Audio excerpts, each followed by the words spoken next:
Allez, on démarre alors. Hubert Vigneault, Angais. Oui, présent. Jean-Laurent Barbet-Barail. Présent. Cyril Fraise Ardéost. Oui, présent. Gérard Darros a donné procuration à Patrick Guido. Oui, présent. Présent. Oui. Patrick Arthès. Oui, présent. Jean-Christophe Roux à Assat. Présent. Marie Maldonado, toujours à Assat. Présente. Marc Anton qui a donné procuration à François Lescoupé. Audrey Van Oren à Son. Présente. Michel Aurignac à Son, toujours. Présent. Sylvie Dogas, Baliros. Oui, bon, présente, bonsoir. Francis Escuderi, Marie-Anne Casala à Bénéjac. Présente. Bonsoir. Bonsoir. Anne-Marie Garoc à Bénéjac. On est absente, je pense. Ouais. Sébastien Coraté qui a donné pouvoir à Marie-Ange. C'est ça.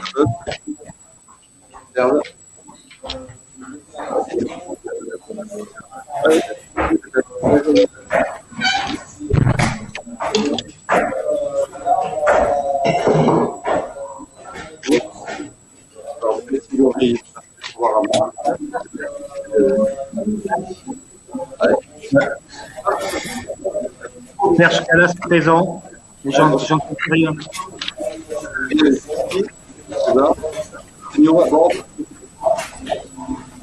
Oui, présent. Il y a beaucoup de micros qui doivent être allumés, on n'entend presque rien. Présent.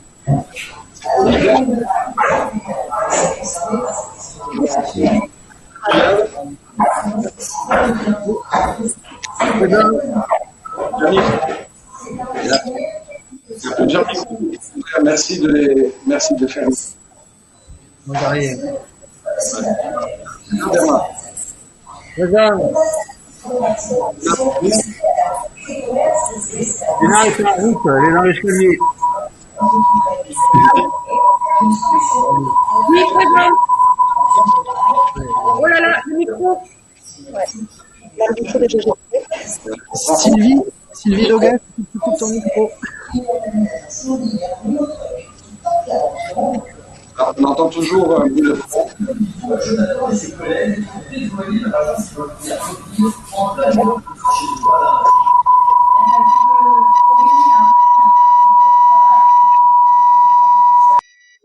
Ah, ok, j'ai trouvé. Sylvie Dogas.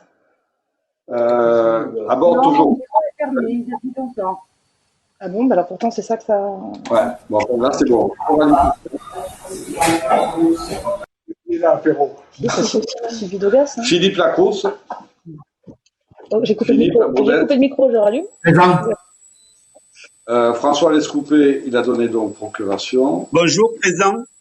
Ah non, t'es là, pardon. Ah non, pardon, c'est l'inverse, c'est Marc Anton qui t'a donné procuration. Oui, exactement. J'ai versé l'ordre. Et je me disais, c'est le début des cantonales ou quoi? Non, ça n'a rien à voir. Philippe Cos à Bruges. Il n'est pas encore là. Michel Lucante, t'es là, Michel? Oui, présent. Françoise Publius. Présente. Jean-Pierre Basse.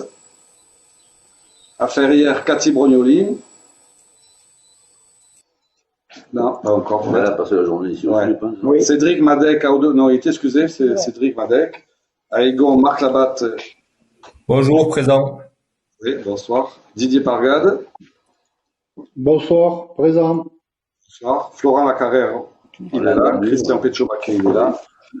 Jean-Marie Berchon, il est là. Alain Gracia. Non, il a donné. Stéphane Virto. Stéphane Amirpex. Oui, pas encore. Oui. Présent. Ouais, bonsoir. Nicole, tu es là? Je crois qu'on t'a entendu. Oui, bonjour. Oui. Bonsoir. Bonsoir. Alain Capéry est là. Séverine Pratt. Bonsoir, présente. Jean-Pierre Faux. Bonsoir, présent.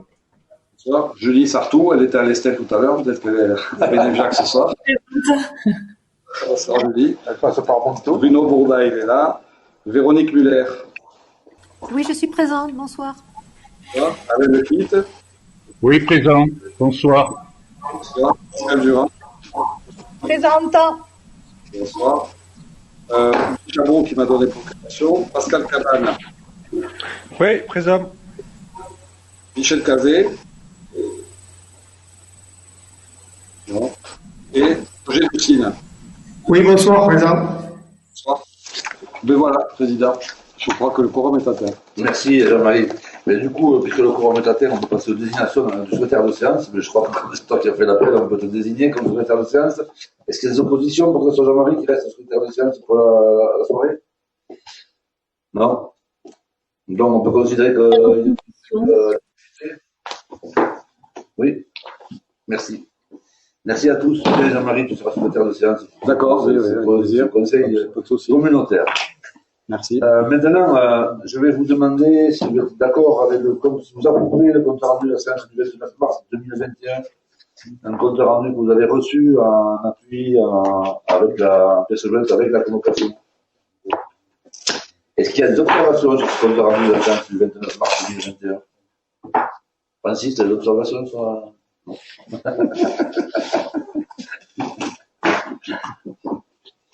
Non, bon, on peut considérer qu'il est accepté à l'unanimité. Pas d'opposition, pas de contre. Merci. Sur le compte rendu de décision du président sur délégation, alors voilà, c'est pareil, ça vous a été aussi transmis avec les documents du conseil, ça évite de perdre du temps, de perdre, j'ai jamais perdu, en tout cas de passer du temps à le lire ensemble. Il n'y a pas d'observation particulière, vous en prenez acte. Tout le monde est d'accord. Merci. Et puis, alors je vais vous demander, à la demande d'Alain Caperet et de Christophe Garcia, l'inscription d'un nouveau point à l'ordre du jour. C'est le plan de financement pour une étude d'analyse des risques de défaillance de 4 stations d'épuration et sollicitation des subventions à l'agence de l'eau. Alors c'est juste une demande de subvention. En fait, Alain, tu veux dire un mot dessus? Oui, c'est une demande de subvention. On l'avait pas programmée. On a rencontré dernièrement l'agence de l'eau, David Martin, qui nous a indiqué que ça aurait été opportun, et surtout sur le schéma directeur, on avait oublié de mettre cette étude d'analyse pour les 4 stations qui sont à Salbrecht, Baliros et Montaut. Alors, elle est de 11 000 euros. Il y a 50% de l'agence de l'eau. Ça allait, on en parlera tout à l'heure. Oui, tout à fait. Donc voilà. Je veux savoir simplement si le conseil est d'accord pour qu'on en parle tout à l'heure. Pour l'inscrire à l'ordre du jour. Comme on sera obligé d'en reparler, c'est pas la peine de parler de ça. Merci, Alex. Calme-toi. Donc, pas d'observation particulière. Tout le monde est d'accord pour l'inscrire à l'ordre du jour? Il n'y a pas de vote contre? Il n'y a pas d'abstention? Donc, on inscrit à l'ordre du jour. Je vous remercie. Alors, nous allons commencer l'ordre du jour par, il se trouve qu'on a un petit peu de temps. Alors, évidemment, vous allez dire, ça dépend des fois, parce qu'il suffit que le sujet traîne et qu'on discute, tout le monde a envie de prendre la parole, c'est pas gênant, c'est la vie, c'est normal. Mais là, on se dit, c'est l'occasion peut-être qu'on a un petit peu de temps, on n'a pas le conseil très chargé. On va donc demander à Virginie Rosato de venir nous présenter le projet de numérisation 3D des forges artistes d'assaut. Un projet particulièrement exceptionnel qui va trouver son rebondissement. On va en parler dans les délibérations, mais on vote la demande de subvention pour la deuxième phase. Donc, une première phase, une deuxième phase. La première, c'était la définition du projet des forges d'artistes en 3D. On en a eu parlé souvent. On a travaillé ça à l'université de Nantes avec des gens qui sont passionnés et qui se sont pris au jeu réellement, vraiment sur cette affaire. Au moins autant que Virginie, c'est pas pour dire. Et en même temps qui ont été très aidés, bien sûr par le travail de Virginie, et aussi par le travail faire les savoir-faire depuis des années sur les indices, sur les machines, sur la façon dont étaient les livres. Et même si on n'avait pas tout reconstitué, évidemment, parce qu'on n'a que des ruines, on a été capable voilà, tout l'enjeu était d'arriver à faire cette première phase de 3D. Donc c'est ce que vous présentez aujourd'hui, Virginie. Je crois que c'est vraiment très intéressant à voir. Et alors, la cerise sur le gâteau, c'est la subvention qu'on demandera tout à l'heure, puisque là, la deuxième phase, il s'agirait non moins que de mettre en animation cette première phase de 3D et y mettre les hommes et les femmes qui travaillaient avec les gestes qu'ils faisaient, il y avait les machines qu'ils employaient, il y avait les bruits, voilà, et jusqu'à la météo, même regarder le soleil, mettre de l'eau qui passe à la machine, et voir le feu, etc. Tout fait tout flamme comme nous savons le faire. Et il ne nous manquera plus que les parfums et les odeurs. Mais ça, peut-être la technique le permettra dans le stade de fermentation. Pourquoi pas en passant à proximité. Voilà, en tout cas, 2 phases. Donc, on va voter la seconde, mais c'est l'occasion quand même de... Alors, elle n'est pas terminée la première. Hein. Virginie va nous expliquer, ou Marc, ou Jean-Marie. C'est pas ça, changer de position. Elle n'est pas terminée parce que maintenant que nous avons défriché le site, que nous avons cristallisé, non, voilà. Non, on va cristalliser. On va cristalliser. Pour l'instant, on a complètement dévégétalisé. Et maintenant, on est capable, ou l'équipe de Nantes est capable de revenir. Et ça y est, ils sont revenus pour aller regarder tout ce qu'ils n'avaient pas pu voir à l'origine. Et donc, de façon à compléter le 3D de la première phase. Donc, on ne l'aura pas complètement complété encore, mais ça sera encore complété. Mais voilà, ça va venir, on va déjà vous présenter l'aperçu. Et sachez que voilà, tout à l'heure, on parlera de l'animation de ce projet 3D, qui sera de 2e phase, avec une chance extraordinaire, c'est que l'université de Nantes s'est tellement pris au jeu, que du coup, ce qu'elle ne pensait pas capable de faire, parce qu'on pensait devoir chercher les privés qui allaient faire ça. On va quand même, oui. On va quand même. Bon, enfin, il va nous en dire plus. En tout cas, avant, ils ne peuvent plus, si. Mais pas complètement. Voilà. Ils ne peuvent pas complètement.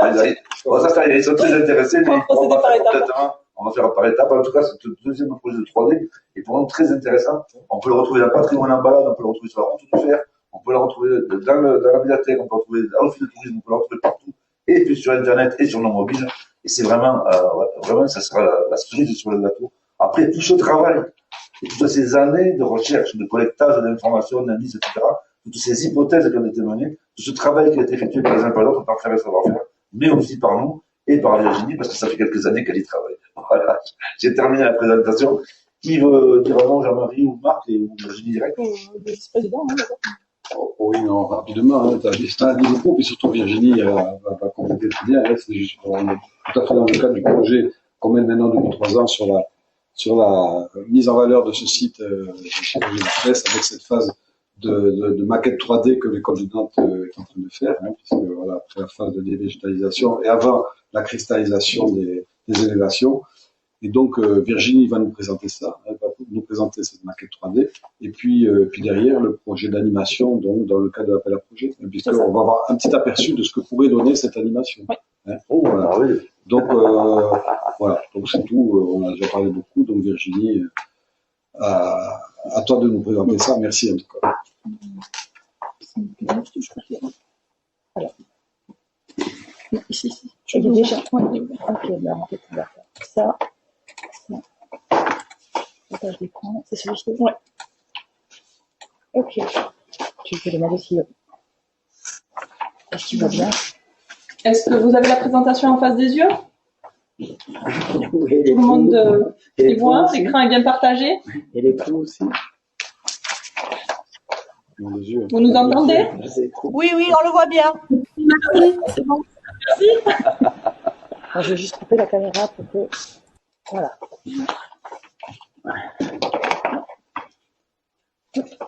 Donc effectivement, ce projet de numérisation 3D, en fait, il vient dans la continuité du projet émis par la collectivité de valoriser ce site de la forge d'Arthès d'Asson. Et on a eu l'opportunité effectivement d'entrer en contact avec l'école centrale de Nantes, qui est une école d'ingénierie qui travaille en partenariat en fait avec l'ANR, donc l'Agence nationale de la recherche, et qui permet d'ouvrir à des projets multicompétences, donc à la fois des ingénieurs, à la fois des historiens, des archéologues, par exemple des cartographes, des géographes. Et donc voilà, le professeur responsable de ce cursus à Nantes, Florent Laroche, avait déjà travaillé sur un projet de forge, les forges de Pimpon en Bretagne, où il ne reste effectivement que des ruines, et moins que des ruines, en tout cas beaucoup moins que ce que l'on a à Arthès d'Asson. Et le travail qui a été fait sur ce premier projet en fait a permis de reconstituer intégralement ce site des forges de Pimpon. Donc c'était une opportunité pour nous en tout cas d'entrer en contact avec lui et ses étudiants, qu'il a pu nous mettre à disposition pour le projet d'Arthès d'Asson, et essayer d'arriver à un schéma de maquettage, de reconstitution 3D de ce site qui est aujourd'hui en fait inaccessible au public, qui est une propriété de l'État et sous concession d'exploitation par le groupe Engie et principalement la chaîne Midi-Pyrénées. Donc pour pouvoir valoriser ce site, effectivement, c'est assez compliqué si on ne peut pas y accéder.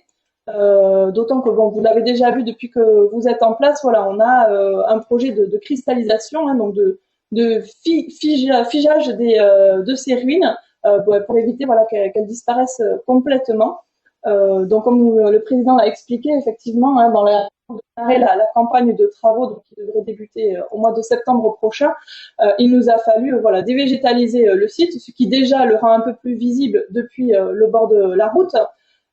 Mais aussi dans l'intérêt de pouvoir poursuivre ce projet de numérisation 3D, puisque la végétation empêchait d'effectuer des relevés intégrales sur les élévations supérieures de ces ruines.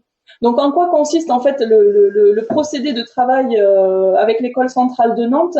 Eh bien, c'est d'abord une visite de site, hein, une capitalisation des ressources documentaires liées au site, donc que ce soit des archives écrites, des plans, le diagnostic sanitaire qui a été réalisé par l'architecte qui est notre maître d'œuvre aujourd'hui, Monsieur Toin, et effectivement les ressources documentaires que peuvent avoir à disposition l'association Faire et Savoir-Faire et la connaissance qu'ils en ont technique du fonctionnement ancien de ce site. Puisque aujourd'hui, vous le verrez dans les photos que je vous montrerai tout à l'heure, en fait, il ne reste vraiment que des murs. On n'a plus aucun mécanisme de présence sur place, et le site ayant été lui-même pillé, voilà, il y a encore des incertitudes sur son architecture originelle. Ou également voilà sur les fondations, je dirais, puisque on n'est pas en mesure aujourd'hui d'indiquer quel est le niveau zéro du site, puisqu'il y a eu plusieurs travaux et des remblais. Donc voilà, ce qui nécessiterait d'effectuer des sondages archéologiques ultérieurement peut-être. Pour l'instant, il faut d'abord préserver les élévations pour éviter qu'elles s'écroulent. Voilà, donc il faut stabiliser toute cette partie-là. Donc une fois ce travail de recherche, de compréhension du site effectué, eh bien, des hypothèses archéologiques ont été effectuées. Alors archéologiques au sens de l'archéologie architecturale, hein, et non pas de fouilles. Parce qu'aujourd'hui, on parle d'archéologie dans plusieurs sens. Donc voilà. Donc ce travail-là a été également réalisé donc par un premier groupe d'étudiants qui est venu sur site en 2019. À la suite de quoi un article a été publié donc dans la revue historico-locale, hein, dans le bulletin des Amis de Naï de la Badielle par exemple, et également dans une revue nationale, une revue dédiée au patrimoine industriel, donc à laquelle a accès Florent Laroche par le biais de l'ANR. Donc voilà un premier résultat, une première valorisation de ce travail de recherche qui est tout à fait intéressant et pertinent, qui nous permet aussi de valoriser les connaissances et le travail qui est en cours au-delà de la valorisation publique du site. Donc tout ce travail en fait il permet de valoriser sur deux pans à destination du public, mais aussi à destination d'un public de chercheurs un peu plus avertis. La troisième volet de ce travail, ça a été la modélisation 3D avec validation par un comité scientifique. Donc c'est ce que nous avons réalisé en juillet dernier. Donc en présence voilà de plusieurs acteurs, donc notamment l'association Faire et Savoir-Faire, de la CHEM, et puis voilà d'un comité d'élu donc qui suit ce projet. La dernière étape qui est à venir, c'est voilà la valorisation, donc la mise en public, la médiation faite autour de ce site, qui nous permettra de compléter le parcours patrimoine qui est en place sur Arthès d'Asson, les balades commentées que propose l'association, et puis voilà le petit local qu'ils ont également.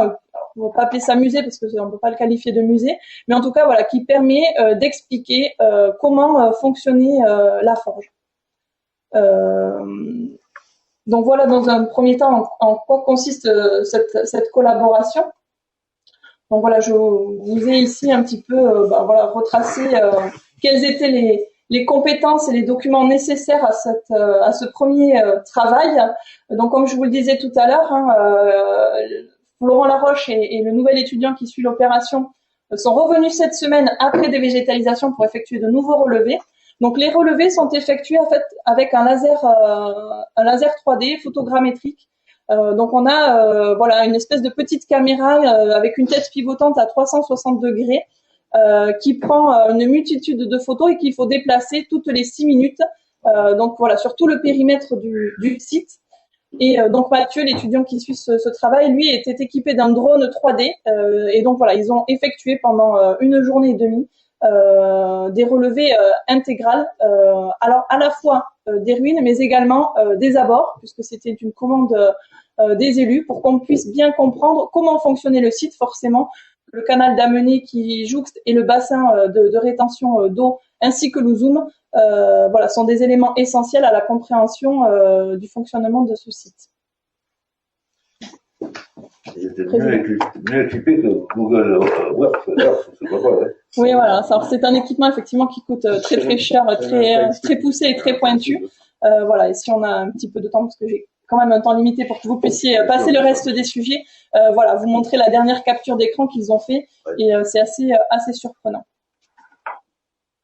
Donc, pour vous schématiser tout le verbiage que je viens d'évoquer, voilà, donc la phase 1 qui était donc une phase de capitalisation des connaissances, donc voilà, qui a regroupé l'ingénierie de l'école centrale de Nantes, les recherches et les documents que pouvait avoir la communauté de communes et l'association Faire et Savoir-Faire, ont permis donc de schématiser un modèle, un nuage de points, voilà, donc au travers de ces relevés, un schéma 3D et un modèle 3D que je vais vous présenter après. Donc, on est aujourd'hui dans la conception de l'objet patrimonial, hein, donc une maquette aujourd'hui de ce qu'est le site et pas une reconstitution virtuelle de façon en réalité augmentée de ce que pouvait être le site puisque la végétation nous l'empêchait.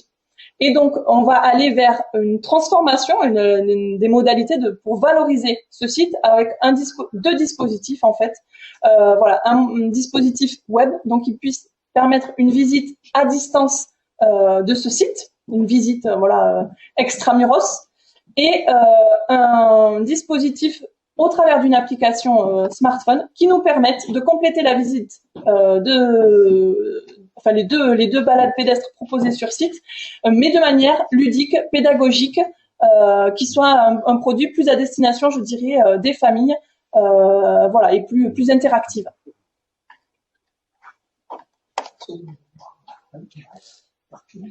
Donc vous avez ici voilà quelques photos du site après dévégétalisation. Alors pour ceux qui connaissent le site, hein, dans un autre temps, voilà, on aura peut-être l'opportunité de vous montrer dans quel état était le site avant la dévégétalisation. Et je crois que d'ailleurs dans la vidéo qui a été réalisée pour Patrimoine en balade, vous le verrez tout à l'heure, il y a quelques photos du site végétalisé. Donc vous verrez que c'est assez flagrant, hein, puisque je pense que Jean-Jacques Lafitte pourra en témoigner, ou Jean-Marie Berchon et Marc, puisqu'ils ont vu le site, ou le président également, hein, avant. Même les habitants, voilà, ont eu l'impression de découvrir le site parce que c'était vraiment caché par un rideau de végétal. Donc je vais vous présenter peut-être la vidéo dans un premier temps et puis je vous présenterai l'appel à projet, le cadre de l'appel à projet après. Avec le partage d'écran. En cliquant sur arrêter là. Ouais. Voilà. Et tu refais partage d'écran. Avec la vidéo. Voilà. Sur la vidéo.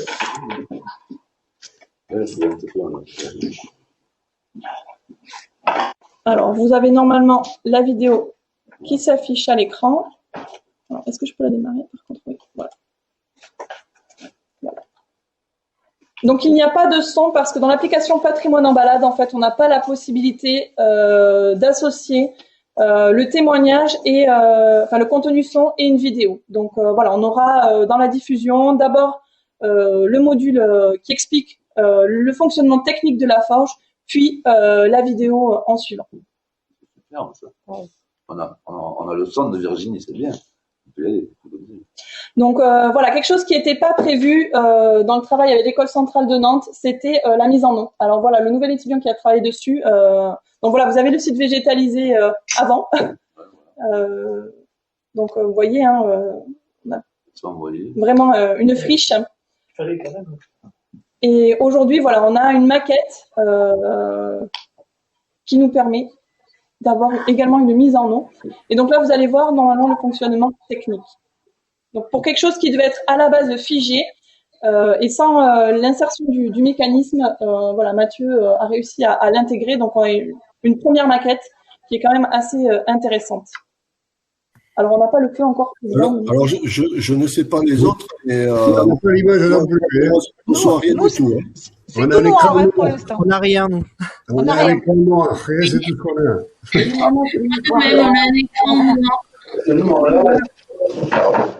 Moi, je suis vraiment impressionné par ce que j'ai vu.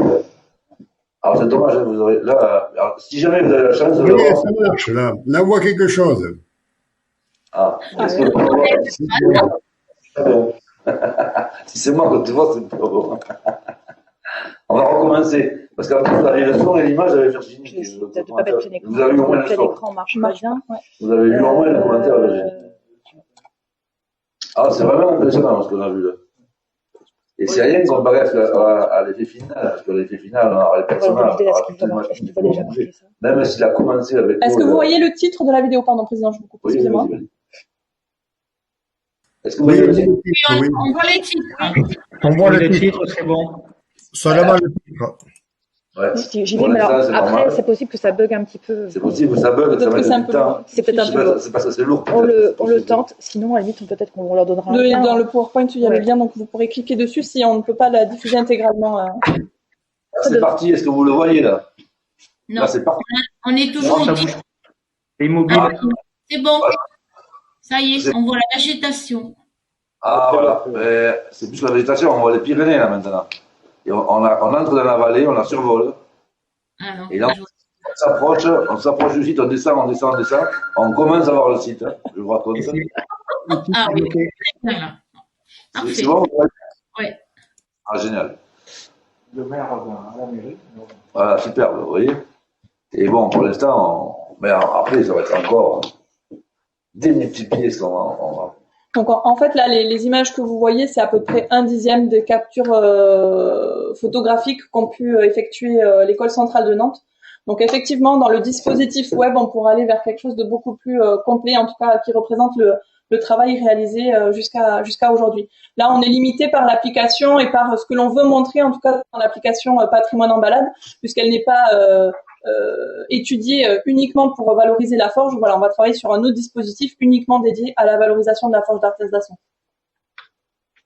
C'est bien de voir l'eau et tout ça. Ouais, déjà, on voit l'eau, on voit les marteaux. On a un semblant de feu, oui, quand même. On a un semblant de feu aussi, c'est super. Voilà, les trompes catalanes. Et oui, il y en a un centre. Donc, il nous reste encore à faire valider le projet vidéo là par Faire et Savoir-Faire. Mais je pense qu'on est quand même déjà sur quelque chose d'assez abouti, et en tout cas beaucoup plus avancé que ce qu'on espérait pour l'application. Voilà, merci beaucoup Virginie, parce que c'était vraiment. Alors, vous voyez, il y a encore quelques images, vous voyez là toujours. Ouais. Je ne sais pas si vous voyez, voilà, des images, c'est quand même extraordinaire. Bon, on verra évidemment que le rendu final de cette première phase sera finalisé, sera joli. On pourra le mettre d'ailleurs sur on va même la retourner. Hein. Ouais, on va même la retourner. On va la retourner avec le marteau qui se lève. Vous le voyez ça? Ouais. Vous voyez le marteau se lever et se rabaisser? Franchement, c'est top. Avec la force de l'eau, est-ce que vous voyez ça? Non. Très bien. Ouais. Ah, ben c'est super. Voilà, bon, on n'était pas sûr de pouvoir arriver à ça dans un premier temps. Mais voilà, aujourd'hui, on est capable de faire ça. Et demain, alors peut-être que tu peux nous dire un mot sur demain, parce que le but, c'est d'avoir carrément une véritable animation, avec les bruits, avec les personnages, et ensuite d'en faire un des thèmes d'exposition de la Route du Fer, mais aussi de patrimoine en balade, de notre médiathèque, de l'interprétation. Voilà. Et de l'usage. On va jusqu'à présenter la DU là du coup ou... Oui, du coup, on va fouler. Oh, mais tant qu'on y est, on peut faire la télé pour ça. C'est partagé ou pas là, normalement, tu partages quelque chose qui s'appelle Forge AA, mais je pense que c'est ça. Juste dans ce que vous allez recevoir, vous avez le lien pour visualiser le diaporama, y compris la vidéo. Chez vous. Est-ce qu'on va recevoir? Hein? Jean-Marie, est-ce qu'on va recevoir? Oui. D'accord. Donc, est-ce qu'on va recevoir, on aura le lien pour aller sur le site. On va aller voir sur 3D, voilà. Et là, avec nos capacités d'ordinateur et sa vision, on va pouvoir mieux. C'est un homme, Vous voyez à nouveau l'écran? Vous nous entendez? Oui, oui, on entend et on voit. D'accord. C'est bon. Très bien. Merci. Donc voilà, donc effectivement, on a eu l'opportunité de répondre à un appel à projet, voilà, dont on a été informé en février dernier. Donc le dossier de candidature était à rendre pour le 31 mars. Donc avec un délai de réponse assez court. Un appel à projet de la région, voilà, peut-être Michel pourra en dire deux mots tout à l'heure, puisqu'il a été notre contact vis-à-vis des techniciens de la région. Donc un appel à projet qui lie à la fois le tourisme, la culture et le numérique. Voilà, donc pour relancer, je dirais, le secteur culturel, dynamiser les territoires au niveau de l'économie touristique également, et aussi valoriser les filières d'ingénierie comme marqueur d'identité des territoires et de destination touristique. Voilà, donc consolider, renforcer également les nouvelles compétences et l'offre culturelle. Donc, cet appel à projet est assez intéressant puisqu'effectivement, on a la possibilité d'être financé à 50% sur des plafonds opérationnels de 150 000 euros, voire 60% pour des projets inférieurs à 100 000 euros.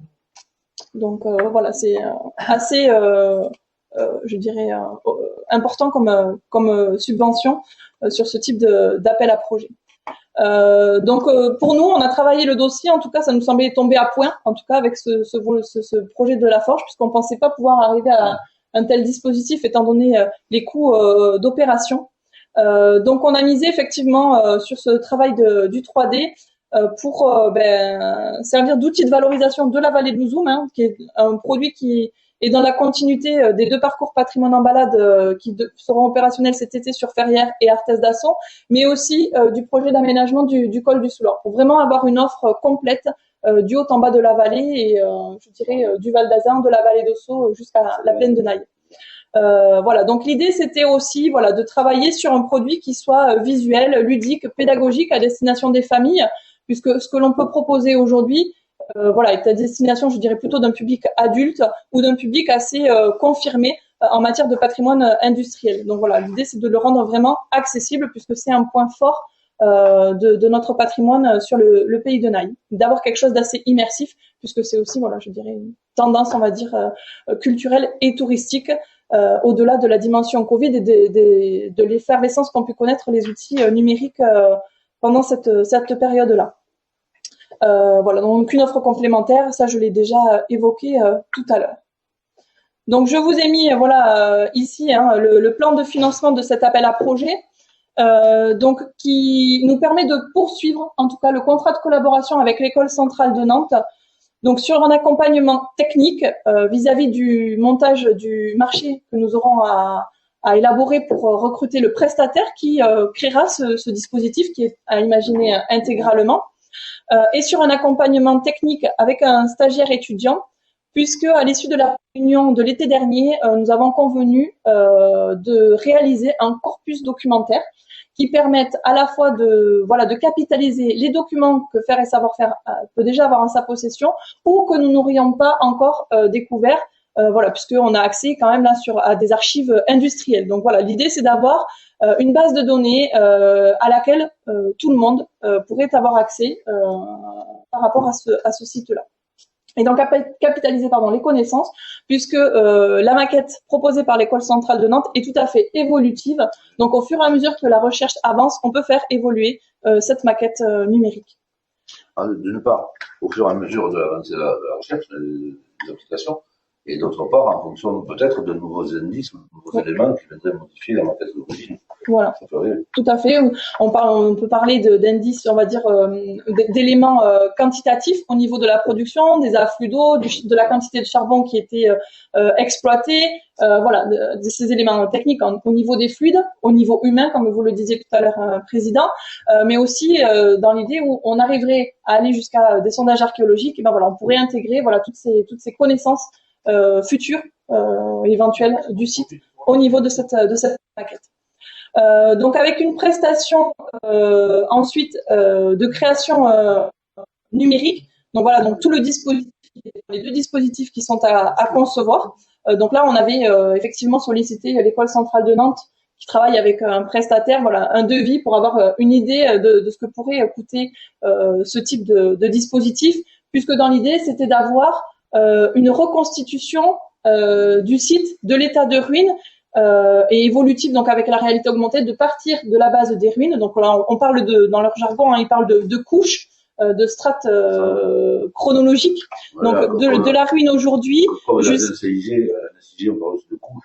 Voilà, et donc d'arriver, voilà, on va dire à deux périodes, aujourd'hui et à l'époque, donc 1588, du fonctionnement de la forge, avec une reconstitution, voilà, visuelle et qui soit quelque chose de visuel. Donc, c'est-à-dire que c'est complètement innovant, c'est-à-dire ce virtuel-là, il va nous permettre de visiter donc virtuellement ce qu'était le fonctionnement de la forge à l'époque, dans toutes ses composantes, le mécanisme des leviers, des trompes, machin, l'arrivée d'eau. Donc, en fait, on est sur on va pouvoir redécouvrir un patrimoine qui avait disparu, enfin peut-être qui avait disparu carrément, et le redécouvrir et l'imaginer, enfin pas l'imaginer, le voir fonctionner tel qu'il fonctionnait à l'époque. Voilà. C'est ça qui est quand même complètement innovant et moderne, quoi. C'est-à-dire, on va faire une visite carrément du bâtiment avec des gens qui travaillent dedans et des bruits, tout ça. Voilà, la limite, en fait, c'est notre imagination. C'est fantastique. Voilà, c'est quand même, quel beau projet, Virginie, quel beau projet. On peut dire à Jacques, il nous entend, Jacques, il a suivi ça depuis le début, Jacques Lafitte aussi.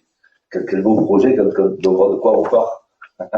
et de quoi, et de quel rêve on est parti aussi de faire le savoir-faire de ces artisans et voir comment on est capable de réaliser ça. Voilà, c'est quand même, c'est un beau travail, quoi. Merci Virginie, c'est vraiment très intéressant. S'il y a des questions, allez-y.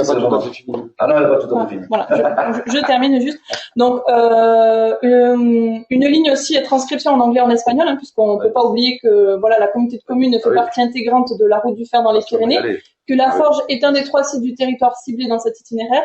Donc voilà, c'est important aussi pour la mise en public de penser à nos touristes. Voilà, et donc un volet communication pour avoir, je dirais, quelque chose au niveau de l'appel et de la valorisation du site, en tout cas, de complet et une charte, on va dire, inhérente à ce dispositif-là. Voilà. Donc, je vous ai mis ensuite 3 diapos, en fait, qui sont des exemples de valorisation 3D et qui, sur lesquels je me suis appuyée pour monter le dossier d'appel à projet. Et qui, à mon sens, dans le dispositif, les 3 peuvent se recouper pour avoir un produit, on va dire, assez global. Donc là, vous avez sur le château de Bonaguil, en fait, de la réalité augmentée, donc qui est uniquement une visite à 360 degrés. Alors, vous pouvez rentrer quand même au niveau des ruines, hein, ici. Donc, qui a été travaillé sur Sketchfab, le même dispositif, la même plateforme sur laquelle se trouve la maquette, le cube blanc de la forge d'Arthez d'Asson aujourd'hui. Mais là, voilà, vous apercevez les ruines et matériellement la pierre, la végétation de ce site. Donc on peut, voilà, ça pourrait être une première couche de ce que propose le futur dispositif de valorisation. Donc voilà, on a toutes les textures qui sont visibles, ce qui n'était pas possible, voilà, de rendre aujourd'hui avec la végétation. On a ensuite, voilà, une application embarquée donc sur le château de Chalucé, donc qui est vraiment une application jeu à destination des familles. Donc vous avez effectivement une photo des ruines, la maquette dessin. Donc là, il y a eu 3 partenaires en fait d'associés. Il y a un prestataire qui a conçu l'application. Ils ont monté également un partenariat avec donc les archéologues qui ont effectué les fouilles archéologiques sur le site, et aussi un dessinateur, puisque du coup vous pouvez le voir, en fait on a des vues dessinées qui viennent se superposer sur les ruines pour schématiser en fait les éléments manquants ou du coup bah voilà je dirais la population qui occupait le château à l'époque, avec des témoignages également intégrés dedans et des petits jeux. Donc là, on est vraiment sur un dispositif ludique et familier. Et ensuite, on a un autre dispositif donc qui s'appelle Poitiers 3D Évolution. Et donc là, c'est le fameux dispositif de couche dont je vous parlais tout à l'heure. Vous avez donc une map qui retrace en fait toutes les zones archéologiques fouillées de la ville de Poitiers. Vous avez une vue 3D, enfin en réalité augmentée en fait, de la ville de Poitiers. Donc là, c'est la mairie. Et je vous ai mis à côté les deux autres couches, donc la période antique et la période Moyen-Âge, qui se substituent en fait, qui se superposent à cette vue en réalité augmentée de Poitiers. Donc voilà, donc on a la possibilité, voilà, il y a des témoignages aussi, des points informatifs d'écoute sur lesquels on peut cliquer en navigation pédestre dans la ville. Il y a également, même si je me trompe pas, alors qui est un peu hors module, une vidéo du conservateur voilà, d'un des musées de Poitiers qui explique un petit peu tout ça. Donc voilà, différentes modalités insérées dans une seule application. Et voilà, je trouvais que c'était voilà, assez intéressant à ce niveau-là. Donc je vous ai laissé les liens. Donc avec l'envoi de la présentation du conseil, vous aurez l'opportunité d'aller voilà, voir ce qu'il en est. Parcourir et prendre des idées, y compris dans ce qu'on souhaite pour la phase finale ou les phases finales, parce que a priori ça peut durer. J'ai l'impression que c'est tellement évolutif. Oui. En tout cas, c'est une super présentation, Michel. Tu peux en dire un mot, parce que tu es à Paris sur la région. Après, on peut imaginer Jean-Jacques Lafitte aussi, tu dis un mot peut-être. Oui, j'ai eu Madame Siron ce matin, je l'ai eu, qui est responsable de cet appel à projet au niveau du conseil régional. Bien sûr, elle m'a confirmé ce qu'on avait dit déjà dans les réunions qu'on a eues, que mais ce projet que l'on a, ce projet numérique, il rentre totalement dans les objectifs de l'appel à lui-même. Ça, c'est clair. L'objectif de cet appel à projet, c'était accompagner la relance économique et sociale des filières culturelles, patrimoniales et touristiques. Là, je crois qu'on est en plein avec l'innovation numérique. Alors, le financement, ça a été dit, c'est extrêmement intéressant, 60%. Hein. Et au niveau des dates, la date limite a été repoussée, 31 mai. L'instruction des dossiers aura lieu en juin et juillet. Et la sélection des dossiers par les nouveaux élus se fera, les nouveaux élus régionaux se fera en septembre.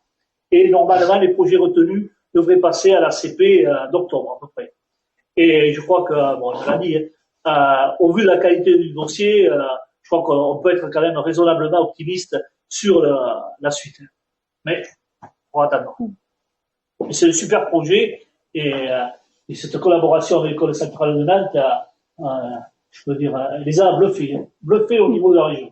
Et oui, ça c'est encourageant pour la région, c'est tout dans la région. Ouais. C'est vrai qu'aller se chercher une université de Nantes, il fallait le faire. Je ne sais plus comment tu étais tombé là-dedans. Ben, grâce à l'association Faire et Savoir-Faire, c'est Dominique qui est abonné à la revue industrielle, voilà, qui nous avait communiqué une copie de l'article, et voilà, un peu au culot, on a contacté Monsieur Laroche, et voilà. Ah d'accord. Comme on est à l'écoute de Faire et Savoir-Faire, et comme Faire et Savoir-Faire, tu à l'écoute de ce qui se passe dans le monde de la technique. Alors, je rajouterai juste un point que j'ai oublié d'évoquer, c'est que sur cet appel à projet, donc il y a l'appel à projet de la région, donc 60% potentiellement de financement, mais l'École centrale de Nantes, il y a un appel à projet qui va être lancé au niveau de la recherche de l'ANR, en fait, au mois de juin. Et donc, voilà, Monsieur Laroche nous propose de soumettre le projet de la force d'artisanation dans le cadre de cet appel à projet, donc ce qui nous permettrait d'obtenir peut-être un financement complémentaire. Évidemment, on est d'accord, mais là, c'est eux qui vont faire l'appel à projet. C'est eux qui vont répondre à la On va reprendre, je pense, les grandes lignes. C'est bien, parce que voilà, on a des motivés, des passionnés qui travaillent ensemble sur ce dossier. Voilà, on peut dire quand on se met, quand tu plantes de concert et que tout le monde y met du sien, c'est superbe. En tout cas, c'est un superbe travail qui s'est fait plaisir, et on verra le résultat. Il sera certainement merveilleux, le résultat, par rapport à ce qu'on pouvait imaginer au départ. Donc, ce sera certainement un résultat merveilleux, mais on n'a pas la fin, et de toute façon, ça va être encore évolutif. Et pour l'instant, moi, ce qui me fait plaisir, c'est d'avoir toutes ces bonnes énergies, ces bonnes volontés. Voilà, c'est vraiment plaisant, quoi. J'aimerais te dire, moi, Jean-Jacques, peut-être, alors, tu es directement concerné, Jean-Jacques, je t'avais dit un mot déjà. Non, mais moi j'ai pas grand chose à dire parce que technicien comme je suis, non, mais par contre je voulais dire quand même que Monsieur Laroche a été très agréablement surpris par le travail de dévégétalisation qui a été fait, par la qualité. Et il y avait un jeune là qui découvrait le site, Mais effectivement, ils ont été très agréablement surpris. Après, bien sûr, la seconde phase de projet, là, ça donnerait bien sûr beaucoup plus de valeur au travail qui a déjà été effectué. Bon, après, faudra voir la décision que nous prendrons après. Merci. Bien sûr. En fait, c'était pas que toi, des broussailles, quoi. Il y avait un autre travail. C'était beaucoup plus complet que ça, pour la dévitalisation. Avec la sauvegarde des bâtiments, etc. Bon, oui, mais eux, ça leur a facilité drôlement le travail qu'ils ont fait. Et toi, et pour vous, c'était quand même, vous connaissiez tout ça, là, où il y a des choses que vous avez encore découvertes? Ben, disons, nous, on a tout le temps vu avec ce couvert végétal, donc voilà, les gens découvrent hein, maintenant. C'est intéressant pour tout le monde, alors. Bien sûr.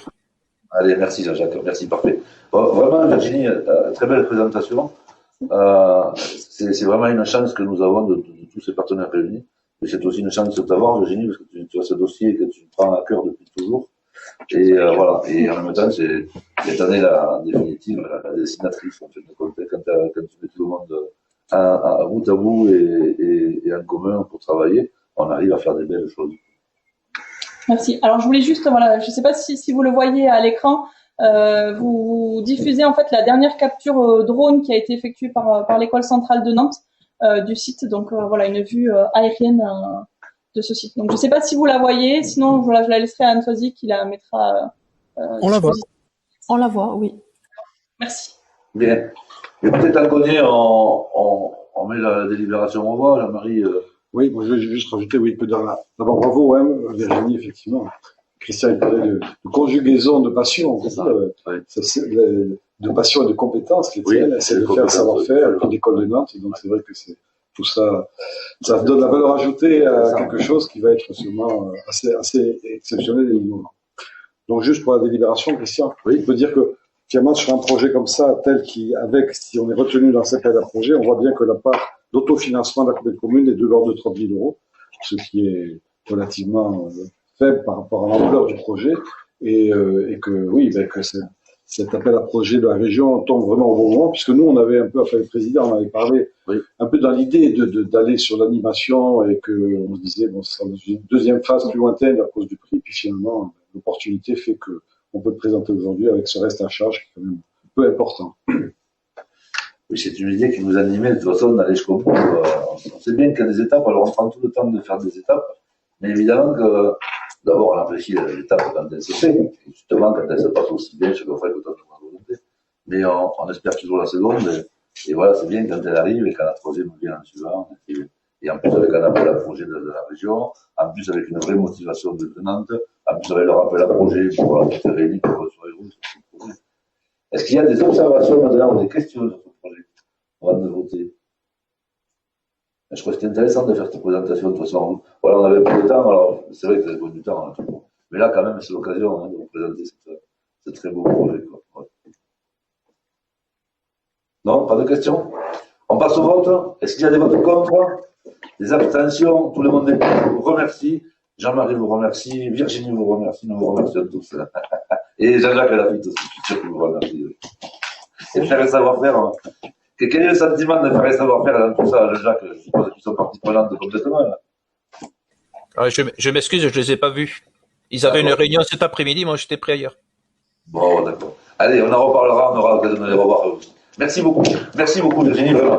Et n'oubliez pas, vous avez les liens pour aller voir toutes ces vidéos, ces 3D sur les différents sites. Voilà, je vais donner à Anne Soisy. Et voilà, qu'elle les a donnés à Anne Soisy, et comme ça, elle vous envoie tout ça, Anne Soisy. Merci beaucoup, Virginie, tu peux rester avec nous, tu peux rentrer à la maison, il n'y a pas de soucis comme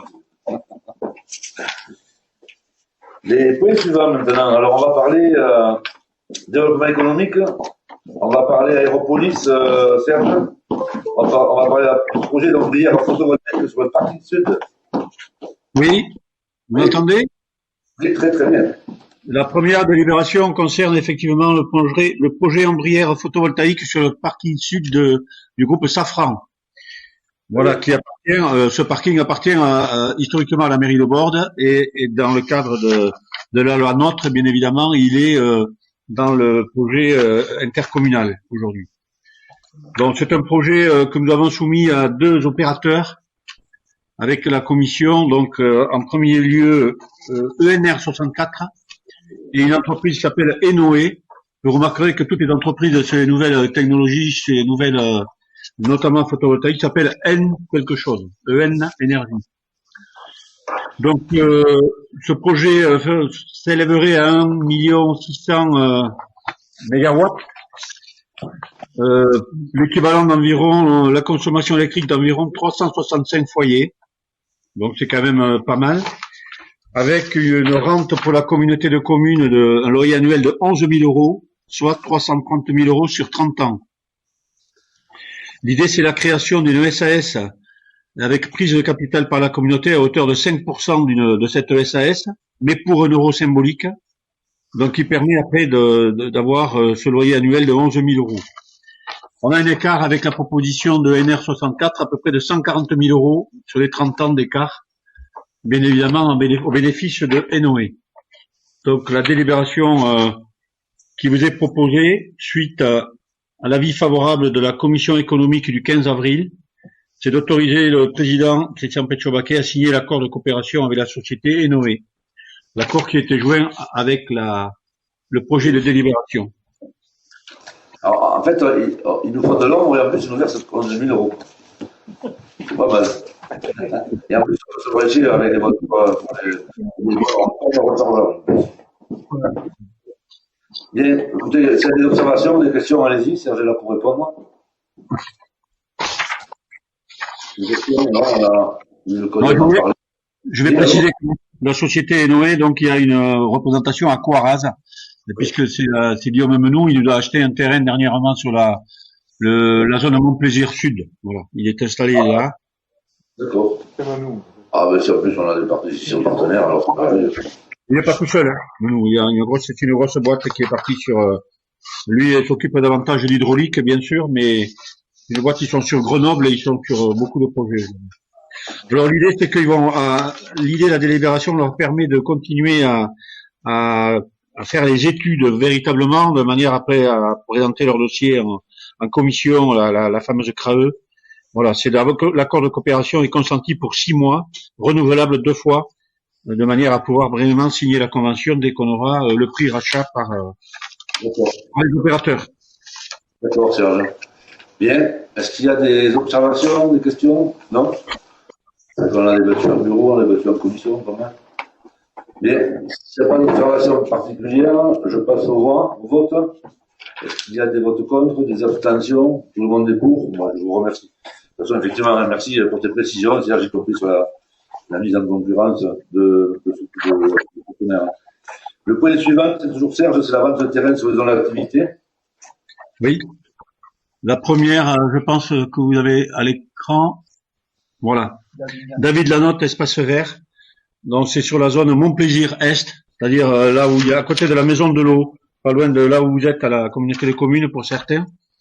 C'est un lot qui fait, le lot numéro 6, qui fait 35 000 euros hors taxe, donc 1000 mètres carrés. Sur le lotissement, on a déjà fait des ventes sur ce lotissement à Montplaisir Est. Voilà, rien de particulier, avec toujours pareil les clauses que nous mettons dans toute vente. Donc il est obligé de faire bâtir dans les 3 ans. Si il a une vente dans une période de 10 ans, la communauté de communes est bien sûr prioritaire pour reprendre le lot. Voilà. Avis donc avis positif de la commission de développement économique du 15 avril. Donc pour cette vente. Rien de bien particulier, on continue de garnir ce lotissement et les autres. Très bien, bravo. Est-ce qu'il y a des questions, des observations, des demandes de précision? Des contestations? Non? On passe au vote. Est-ce qu'il y a des votes contre? Il y a des abstentions. Tout le monde est pour? Mais c'est parfait. Bravo Serge. Tu continues à faire sans accord? Oui, on continue à vendre. C'est quand même très bon à la campagne quand on vend les bijoux de famille, c'est pas ça sent mauvais. Non, je plaisante. Alors c'est une vente là sur le lotissement Aéropolis, la zone service, derrière à l'orange bleu. pour ceux qui font du sport. Pardon pour vous.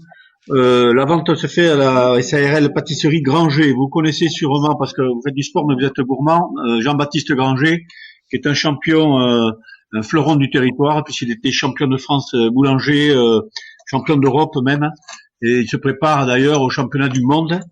Il a eu dernièrement la meilleure baguette du 64 également. Bon, et un pâtissier hors pair. Donc il a besoin, pour accompagner le développement de son entreprise, d'un nouveau laboratoire, d'environ 270 mètres carrés, le laboratoire, donc quelque chose de fonctionnel, permettant de mieux travailler.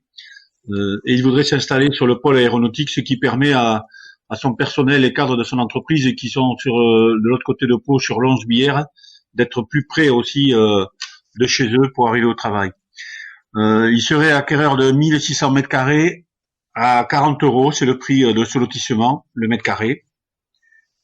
Pour les rapides en maths, vous verrez que ça fait 64 000 € hors taxe. Avec les mêmes clauses, bien évidemment, à chaque vente. 3 ans pour faire bâtir, 10 ans en cas de vente dans les 10 ans, donc priorité à la communauté de communes. Nous avons retravaillé avec François le terrain de manière à avoir derrière lui encore une possibilité de lotir pour un entrepreneur, ce qui pourrait être le cas, puisqu'on le rapproche au maximum de l'orange bleu. Voilà. Avis favorable de la commission éco du 22 mars. Non, pardon, du 15 avril 2021, pardon. Merci. Merci Serge. Des questions, d'observation? Oui, Marie-Ange, tu étais intervenue en bureau pour dire tout l'intérêt, y compris pour ranger de cette opération. Oui, en effet, mais je pense que Monsieur Castigno, Serge a tout dit, il n'y a pas de souci. Je suis intervenue simplement pour dire en effet que je suis bien au courant de ce projet et que je suis ravie pour Jean-Baptiste Granger je comprends très bien ce développement. Mais surtout, il va continuer quand même une activité sur Bénéjac aussi pour l'instant en parallèle, mais c'est très bien pour lui et tous ses employés. Voilà, c'est formidable. Il a fait une ascension extraordinaire, quoi. Voilà. Donc, je lui souhaite toute une bonne réussite, une bonne continuité. Mais c'est vrai qu'en ayant ce développement sur Pau, ça sera plus simple pour son entreprise. Voilà. Et je lui espère bien de continuer puisque c'est vrai qu'il œuvre pour d'autres médailles. Voilà. Et j'en suis ravie pour lui. Et j'espère qu'il aura de bonnes réussites. Voilà. Merci. Merci Maria. D'autres interventions, d'autres questions? Non? Pas de vote? Tout le monde est d'accord, effectivement, on connaît tous Granger, on a eu l'occasion d'en parler. Bon, tant mieux, c'est une chance pour le territoire qui reste là, qui reste chez nous, tout en restant via Bénéjac et 2 autres à Bordeaux. Ça, c'est bien. Bien. Je passe au vote. Est-ce qu'il y a des votes contre? Des abstentions? Tout le monde est pour? Je vous remercie. Le dossier suivant, Serge? Oui, le dossier suivant concerne la SCCI ABR IMO qui comprend 3 jeunes entrepreneurs, Romain Pommiès qui est entreprise de peinture, Baptiste Pommiès, plâtrerie isolation et Arnaud Tachon, entreprise individuelle de plomberie. Donc ils souhaitent acquérir le lot numéro 5 d'une surface de 1000 m² sur le PAU Montplaisir Sud pour construire un hangar de 600 m². Le sud, c'est à côté, aux alentours de la déchetterie, pour faire simple. Voilà, ils veulent construire un hangar de 600 m² servant de dépôt et de bureau pour leurs 3 entreprises. Donc pareil, le prix là est à 30 € hors taxe le mètre carré. Ça fait donc environ, bien évidemment, après il faudra le mettre et passer par les géomètres, par les gens de l'art. La somme globale de 30 000 € hors taxe. Avec toujours pareil, mais vous l'avez vu dans chaque délibération, les mêmes clauses que nous mettons dans les actes notariés. Donc avis favorable de la commission du 15 avril 2021. Voilà. Merci, Serge. Des interventions, des questions?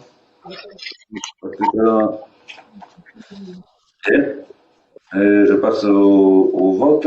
Est-ce qu'il y a des votes contre? Des abstentions? Tout le monde est pour? Je vous remercie. Est-ce qu'on a encore un dossier? Oui, c'est ça, d'accord, cette fois. Cette fois, c'est le oui. On a un dossier qui n'est pas une vente. C'est permettre de donner un avis pour que le président puisse siéger en CDAC en portant l'avis de la communauté de communes du conseil communautaire. C'est le déménagement de Centracor du centre de Naï historique. Il avait repris à l'époque le bâtiment que j'ai bien connu puisque j'ai commencé ma carrière là-bas de la maison du paysan. C'est une autre époque à Naï. Centracor était aussi dans ce bâtiment et sont arrivés au bout du bout en termes d'exploitation et ils souhaitent agrandir et passer donc sur la zone du rond-point du foie gras que vous connaissez aussi, en achetant la friche Endureux et en faisant un nouveau magasin de 1700 mètres carrés, en partant de 3 à 7 salariés. Ils ont la bonne idée d'avoir prévu un toit en photovoltaïque, ce qui ne gâche rien dans nos objectifs du plan climat et énergie, et également une voie douce qui permet aux gens de passer devant chez eux en voie douce et de pouvoir aller au McDo pour les lycéens. C'était un sujet qui avait été vraiment soulevé à chaque projet que nous avons eu. Et Dieu sait si nous avons eu des projets sur ce terrain que la commission avait refusé à chaque fois parce qu'il y avait des commerces qui n'étaient pas dans le cadre de ce que nous souhaitions pour le développement dans le cadre du SCOT. On a refusé par le passé des boulangeries et autres. Là, c'est de l'équipement à la personne. Ça va complètement dans ce que nous cherchons pour éviter la fuite sur l'agglomération paloise. Voilà, donc le dossier nous a été présenté en commission du 15 avril par le patron de Centracor. Il est plutôt très bien monté avec il n'y aura pas non plus de passage de camions et de logistique derrière le magasin et dépôt actuel de manière à ne pas gêner les riverains. Bon voilà, il a tenu compte de toutes les demandes successives de la commission sur les précédents projets qui avaient été relayés par François Donnet auprès de l'entrepreneur. Donc voilà, avis favorable de la commission. Alors là, Serge, on est bien d'accord, c'est pas, là, on n'a rien à lui vendre. Non. On a si ça s'installe ou pas, là, pour l'instant, c'est vraiment un avis de la commission, du bureau, du conseil, de façon à ce que je puisse aller porter la parole en CDAC, c'est ça? C'est ça, c'est exactement ça. Si le conseil donne avis favorable, tu porteras cette parole. S'il donne avis défavorable, tu porteras cette parole défavorable. Alors voilà, c'est ça. Tu voudras, président, mais c'est ce qui est prévu. Je tiens à le signaler parce que les gens se posent la question, des fois, je ne suis jamais allé en catimini à la commission départementale des aménagements. Jamais. Exact. Voilà, et je veux que les gens le sachent parce qu'en même temps, il y a beaucoup de nouveaux qui sont pas au courant de tout.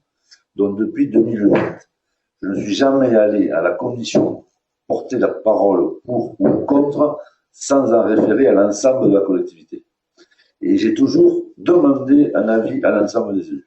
Toujours. Et j'ai toujours porté l'avis favorable qui avait été donné, l'avis majoritaire, pardon, qui avait été donné par le conseil ou par la commission ou par l'ensemble des autres. Jamais je ne suis allé dire je suis pour ou contre sans avoir l'avis majoritaire de la commission. Je le dis parce que c'est important et il y a des fois des histoires qui sont douloureuses et dans les histoires douloureuses, je fais toujours de la même façon. Je passe toujours par la commission commune. Je pense qu'on est assez grand pour se parler entre nous, tous les délégués, tous les élus, tous les maires.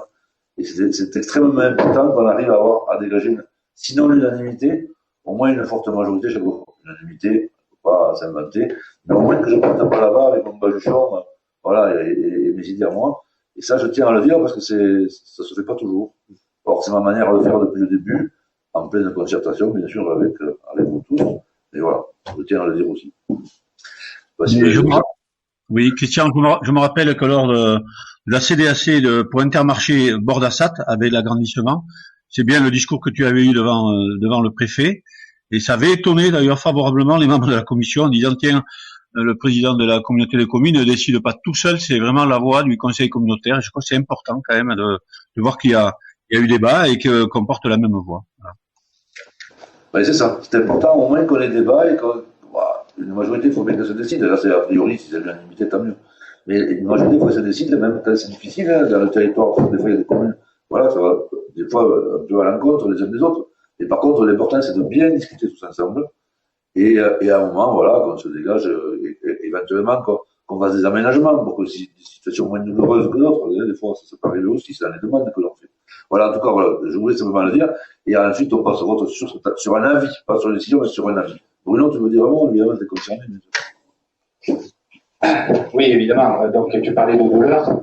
Mais il est bien évident que voir une activité qui parle du centre-ville de Naïs, c'est toujours douloureux pour moi. Bon, ceci dit, j'ai rencontré des exploitants. Je comprends que l'endroit où ils sont pour le moment est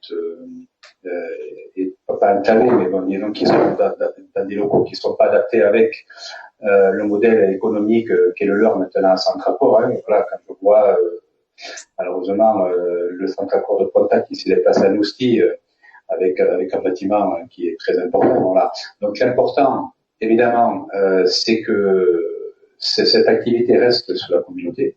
C'est très important parce que si jamais, je pense qu'il n'avait pas eu cette opportunité pour se décentraliser de Naïs, je dirais pas se centraliser, mais se décentraliser de la commune, il serait peut-être parti sur notre territoire. Donc ça c'est très important qu'on le garde chez nous. Voilà, et donc là, on joue collectif. Je le dis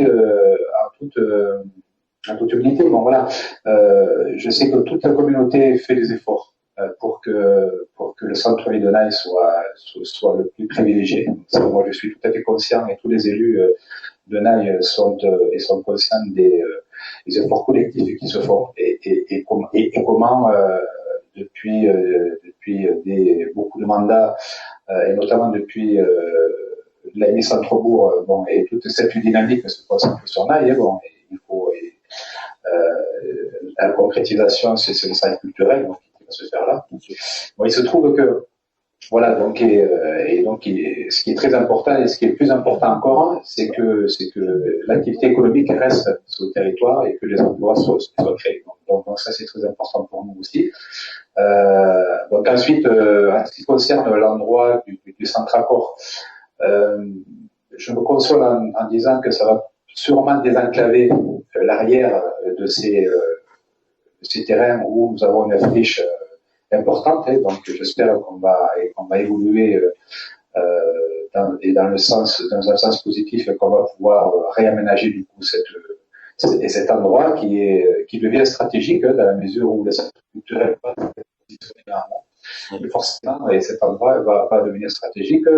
J'ai malgré tout malgré le départ de Centracor, j'ai des personnes qui sont intéressées pour venir s'installer là, donc j'y travaille. Donc on y travaille avec, je travaille pas tout seul, on y travaille aussi avec François, bien sûr avec Serge, et j'ose espérer que nous allons faire aboutir le projet également là. On y travaille aussi avec la communauté au sens large, parce que on pourrait également décentraliser des bureaux à cet endroit-là aussi. Donc voilà, donc on est dans une réflexion globale. Voilà, c'est ça, c'était juste pour votre information. Et par rapport à mon vote, je voterai favorablement évidemment pour que tu puisses représenter la communauté à cette condition. Merci Bruno. Voilà, c'est ça qui est important, c'est la dynamique que nous avons. Voilà, on continue. Quand c'est pas sur un sujet, c'est sur un autre, c'est tout au long de l'année, voilà, qu'on travaille les uns les autres. Et quand c'est pas sur un, c'est sur d'autres communes, ça peut être, voilà, et c'est l'occasion qui fait l'arrange de fois, mais voilà, nous travaillons pour les 29 communes, et sans exception, il faut que ça reste comme ça. Là, bien sûr, c'est le centre de Naïs, on va pas travailler de la même manière, un centre Naïs qu'un centre Lagos, un centre Bordel, c'est évident. Bien. Voilà, c'est votre question. Enfin, ouais, je pense que c'est important ce débat. Hein. C'est toujours très important de savoir qu'on parle entre nous. Souvent, les gens, ils s'imaginent pas qu'on se dit tout et qu'on parle vraiment de tous les sujets. Parce que c'est pas toujours pareil partout. Et je crois que c'est ce qui nous honore aussi, qu'on sache quand. Évidemment, il y a des fois, il y a des sujets qui heurtent plus que d'autres. Mais on sait parler de tout, c'est important. Voilà. Bien. S'il n'y a pas d'observation, de questions, sinon je suis ouvert à tout. Et sinon, on passe au vote. Est-ce qu'il y a des votes contre? Des abstentions? C'est-à-dire que je vais partir à représenter un avis unanime de la communauté de communes à la CDAC. Merci à tous. Serge, j'ai fini avec toi. Pardon? C'est fini avec toi, a priori. Oui. Donc, oui. Je n'en peux plus, je suis fatigué. Il faut commencer l'apéro à bord, alors, ça y est. Non. Non, nous avons une soirée sobre ce soir. Ah ouais, ça c'est que du travail. D'ailleurs, on n'a pas terminé. Vous pouvez tous entendre, tous écouter ce qui va être dit maintenant, parce que maintenant on va parler du tourisme et du patrimoine. Non. Non. Ah non, c'est enlevé. Non, d'accord, ok, oui, pardon. Oui, c'est d'accord. Oui, d'accord. Oui. Le Calvaire. On va parler du tourisme et de patrimoine. Oui, parce que oui, je sais pas quoi tu veux parler. Non, parce qu'il y avait un projet de délibération, mais qui a été retiré par. Non, mais on en parle après. Ah, sur la jeunesse, oui. Voilà, on parle des touristes de patrimoine, avec Calvaire de Bétarame, le plan de. Alors, Virginie aurait pu nous en parler, mais nous en parlait très bien, hein, Virginie. On l'a fait venir pour présenter ce projet de projet, c'était quand même, je sais pas. Mais là, c'est toi qui nous en parles, Jean-Marie. Oui. Alors, tu vas nous parler du Calvaire de Bétarame pour le plan de financement phase 2, tranche 3, de la convention de l'exercice des moyens de tourisme 2021 et du partenariat entretien des sentiers de randonnée de Carrière et d'Arc de Haute. Hein. Tout à fait. Tu veux même en parler et faire voter la suivante. D'accord. Ce qui veut dire que tu t'es. Absolument pas, j'écoute pas les filmer. Tu pourrais ne pas écouter parce que je pense que tu as déjà entendu en commission, en bureau, et pas ici. Donc voilà. On est dans la continuité de la restauration du Calvaire de Bétarame. La phase 1 qui comportait 2 tranches, une tranche ferme et une tranche optionnelle est terminée maintenant. Donc on entame la phase 2 avec 2 tranches aussi, une tranche optionnelle et une tranche ferme et une tranche optionnelle. Là, il s'agit de financement pour la tranche ferme. Ça concerne la restauration des stations 7 à 10. Alors je rappelle à tout le monde, mais je crois que tout le monde le sait maintenant, qu'on est dans une opération conjointe entre la commune et la commune de l'Estelle dans le cadre d'une maîtrise d'ouvrage déléguée de la commune à la communauté de communes. Donc le plan de financement qui concerne la restauration de ces 4 stations pour un montant total de 597 155 € avec le plan de financement suivant. L'État finance à hauteur de 45% du montant subventionnable parce qu'on sort du montant subventionnable, du montant total certaines dépenses non subventionnables comme l'électrification, le désamiantage, l'enlèvement du plomb. Donc la part de l'État s'élèvera à 244 484 €. Une subvention de la région à hauteur de 15%, mais plafonnée à 200 000, ce qui fait 30 000 €. Et la DSIL de la préfecture, donc à hauteur de 175 623 €, reste à charge du taux financement de la charge de la commune et de l'association des Amis du Sanctuaire de 147 047 €. Les travaux vont démarrer en septembre. On pensait qu'ils pouvaient démarrer en juin, en juillet, mais bon, le calendrier s'est un peu décalé. Et donc, le montant total de subvention est de 450 107 €. Et donc, voilà. Donc, ce qui vous est demandé ce soir, c'est d'approuver ou pas, enfin d'approuver, j'espère, ce plan de financement qui fait qu'on a un montant total de subvention de l'ordre de 75%, qui est tout à fait bien, hein. Sur les autres tranches, la première, je crois qu'on avait un peu plus de 80% parce qu'il y avait l'opération patrimoine qui finançait un complément. Et sur l'autre, 78%, nous voyons entre 75 et 80%. 80%, vous le savez bien, étant le montant maximum auquel on peut prétendre. Voilà ce que je peux vous dire ce soir sur cette délibération. Si vous avez des questions complémentaires, on y répond.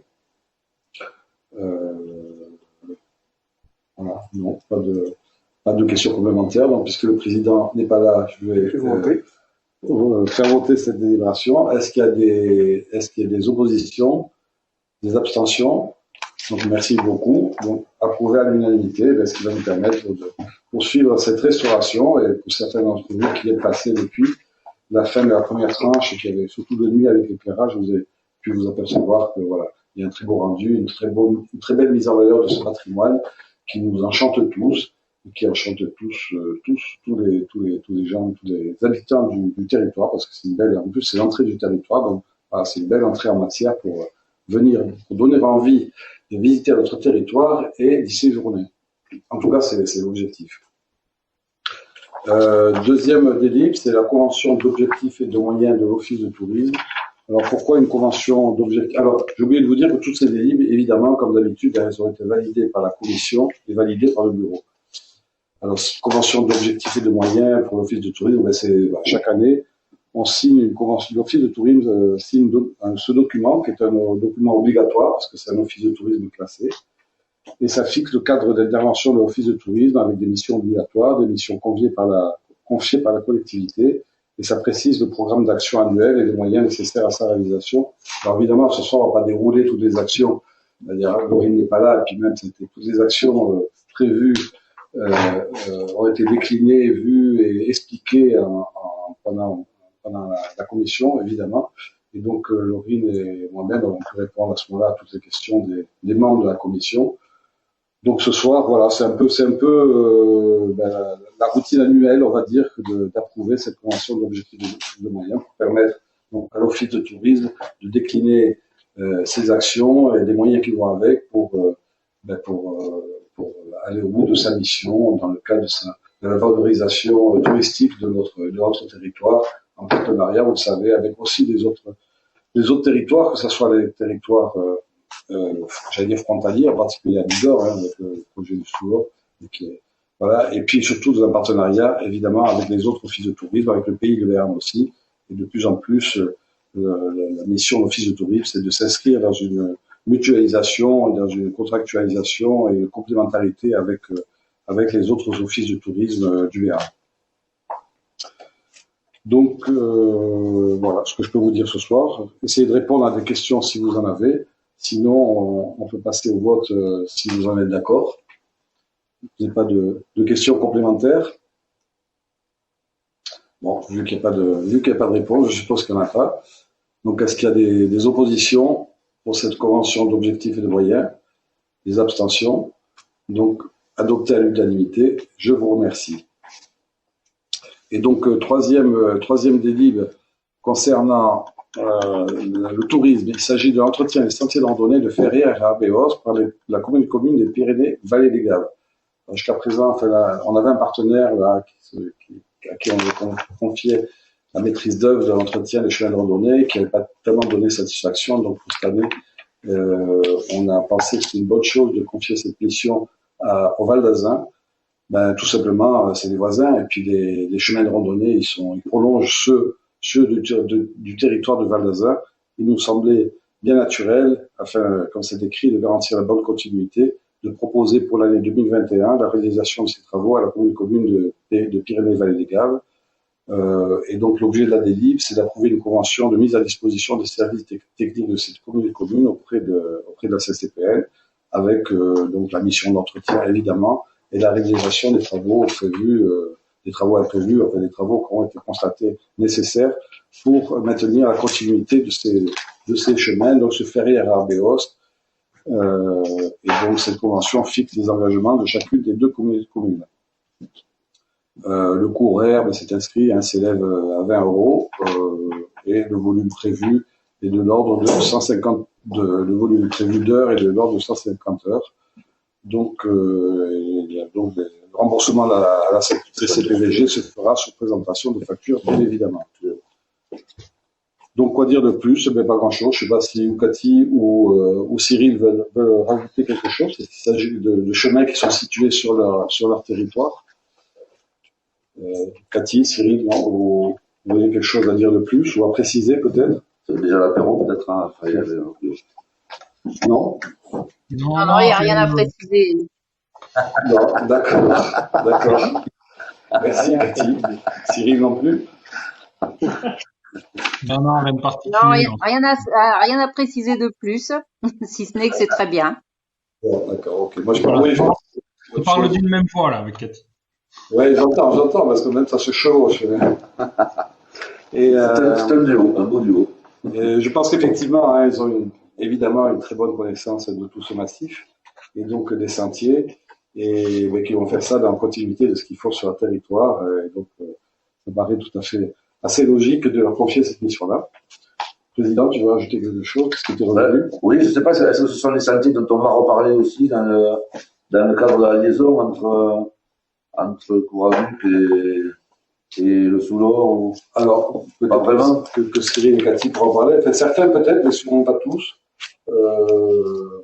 Mais certains pourraient, sans doute, s'inscrire dans cette continuité de ce qui est prévu à l'extension sur les projets qu'il y a au niveau de l'extension de Val d'Azun, à la station du Val d'Azun, c'est ça? Oui, alors aujourd'hui ils sont pas balisés comme tels, mais c'est techniquement très facile à réaliser puisque tu parlais tout à l'heure du sentier du Tour du Val d'Azun qui monte d'Arens, qui descend sur Arbeost en passant par le lac de Soum. Et quand on est au lac de Soum, effectivement, on est sur la liaison entre Soulor et Bazès, Couraduc et Spandel via les pistes de ski. Donc on n'est pas techniquement là sur. En fait, on est plutôt sur un sentier qui traverse la liaison Soulor, Bazès, Spandel, Couraduc, mais par contre, ça peut être très facilement interconnecté puisque ce sont déjà des pistes interconnectées. Voilà. D'accord, merci.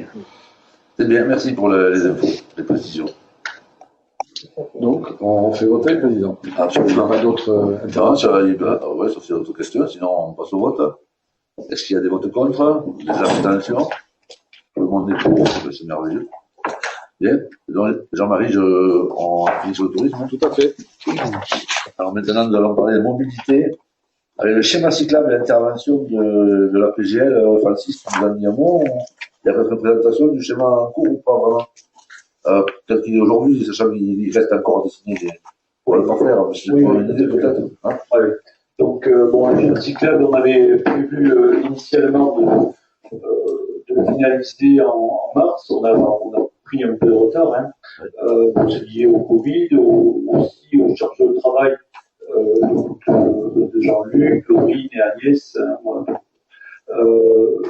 Là, actuellement, nous sommes allés dans toutes les communes, on a travaillé sur ce schéma. Il y a encore 3 ou 4 communes sur lesquelles nous avons encore à finaliser, donc des petits tracés, des modifications qui sont prévues, ce qui fait que je pense qu'on va attendre un petit peu pour présenter, j'espère, à la prochaine réunion que l'on aura. Donc il y a la voie de la correcte. Moi, ce que je proposais, c'était de faire une réunion avec les maires concernés, les maires de Naï, Coraz, Igon et Asson, de façon à se caler par rapport à ça. Cette voie, si vous voulez, je l'avais présentée lors d'une première réunion, on en avait parlé, et justement avec l'intervention, ça avait été dit, j'ai retrouvé ça dans mes notes ici, avec l'intervention du conseil départemental qui serait venu au financement. Donc on a continué à travailler. Bon, finalement, visiblement, c'était une voie qui était initialement prévue au niveau du PLR. On a discuté un petit peu avec Jean-Marie. Je crois que là, on travaille en transversalité. C'est intéressant. On verra avec les maires concernés. On fera une réunion pour voir un petit peu si on va vers cet aménagement. Là, c'est le seul, si vous voulez, le seul secteur où il y a vraiment discussion. Après, sur Assad Board, il y a une réunion qui est prévue avec le directeur de Safran pour se caler, justement parce que Safran veut connaître, si vous voulez, exactement par où on va, si vous voulez, au niveau des mobilités, du schéma cyclable, comment leur usine va être desservie. Et ensuite, on a encore sur Baliros si vous voulez, le conseil général qui est en train de mener une étude pour savoir si on aménage ce schéma cyclable sur la départementale ou si on passe en contrebas de la départementale. Donc voilà un petit peu. Ça, ce sont vraiment pour moi des points de détail.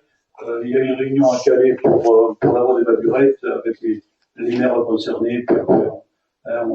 Et là, je pense qu'on pourra vraiment finaliser le schéma. D'accord, c'est juste, on va dire un mot, parce que moi, ce que je pense, c'est qu'il y a des communes, par la gauche, on fait sur notre pouce, ils vont commencer à travailler sur leur propre schéma cyclable. Là, ça serait intéressant de voir justement comment on arrive chez nous, de façon à ce qu'on puisse, à partir de là, décliner dans le village, dans les différentes rues. Ça avait été vu un petit peu. Oui, c'est pour ça. Ça a été vu avec tout le monde. Oui, c'est pour ça. C'est pour ça que là, il y a des points qui sont arrêtés quand même. Cela, on va pouvoir partir de ce point. Merci Francis, Jean-Marie, et après on passe au vote. Oui, non, c'est juste, on peut rajouter, pas rajouter, Francis a tout dit, hein. Mais juste parce qu'on parlait de la voie Buret, où effectivement, toutes les discussions peuvent être ouvertes sur les aménagements ou pas, suivant le désir des maires. Apparemment, il y a une volonté du conseil départemental éventuel de s'investir pour que ça devienne alors, il a un accès au véloroute. Alors, je sais pas, on rappellera au voie du véloroute ou pas, mais en tout cas, moi, sur le plan du principe, c'est effectivement une voie du PLR, hein, et classée dans le texte. Après que cette voie soit aménagée et devienne une voie cyclable sur toute sa longueur et permettre la liaison entre Igon et Asson, et après rejoindre la route d'école. Enfin, après, on pourra l'appeler, je sais pas quelle dénomination on pourra lui donner, mais je crois que toutes les pistes, évidemment, sont ouvertes. Il y a franchement aucune opposition de principe. Je ne sais pas à quel titre, d'ailleurs, je peux avoir une opposition. Mais comme tu dis, il appartient maintenant à ceux qui sont directement intéressés, c'est-à-dire les communes concernées, Igon-Asson, le département, de voir ce qui convient faire. Mais il faut que nous, en tout cas s'agissant de ce que le département a l'air de voir comme une extension du véloroute, même si le terme n'est pas très approprié, et qui, dans un projet tel qu'il a montré, mais qui pour l'instant ne fait pas l'unanimité des communes concernées, il est important que nous, on fasse partie de la boucle aussi, puisque tout ce qui concerne le véloroute concerne aussi le territoire, même si nous, dans leur projet ficelé avec Laurence Poli, il n'y a pas de financement demandé à la commune des communes, mais il n'empêche que, évidemment, la commune et donc la commission qui s'occupe de la charge du véloroute soit effectivement associée aux discussions. Enfin, encore une fois, effectivement, c'est un sujet qui doit être, tu l'as dit, discuté entre les communes concernées et puis le département. Oui, moi je veux même rajouter, en fait, il y a beaucoup de choses qui se chevauchent. Il y a la véloroute.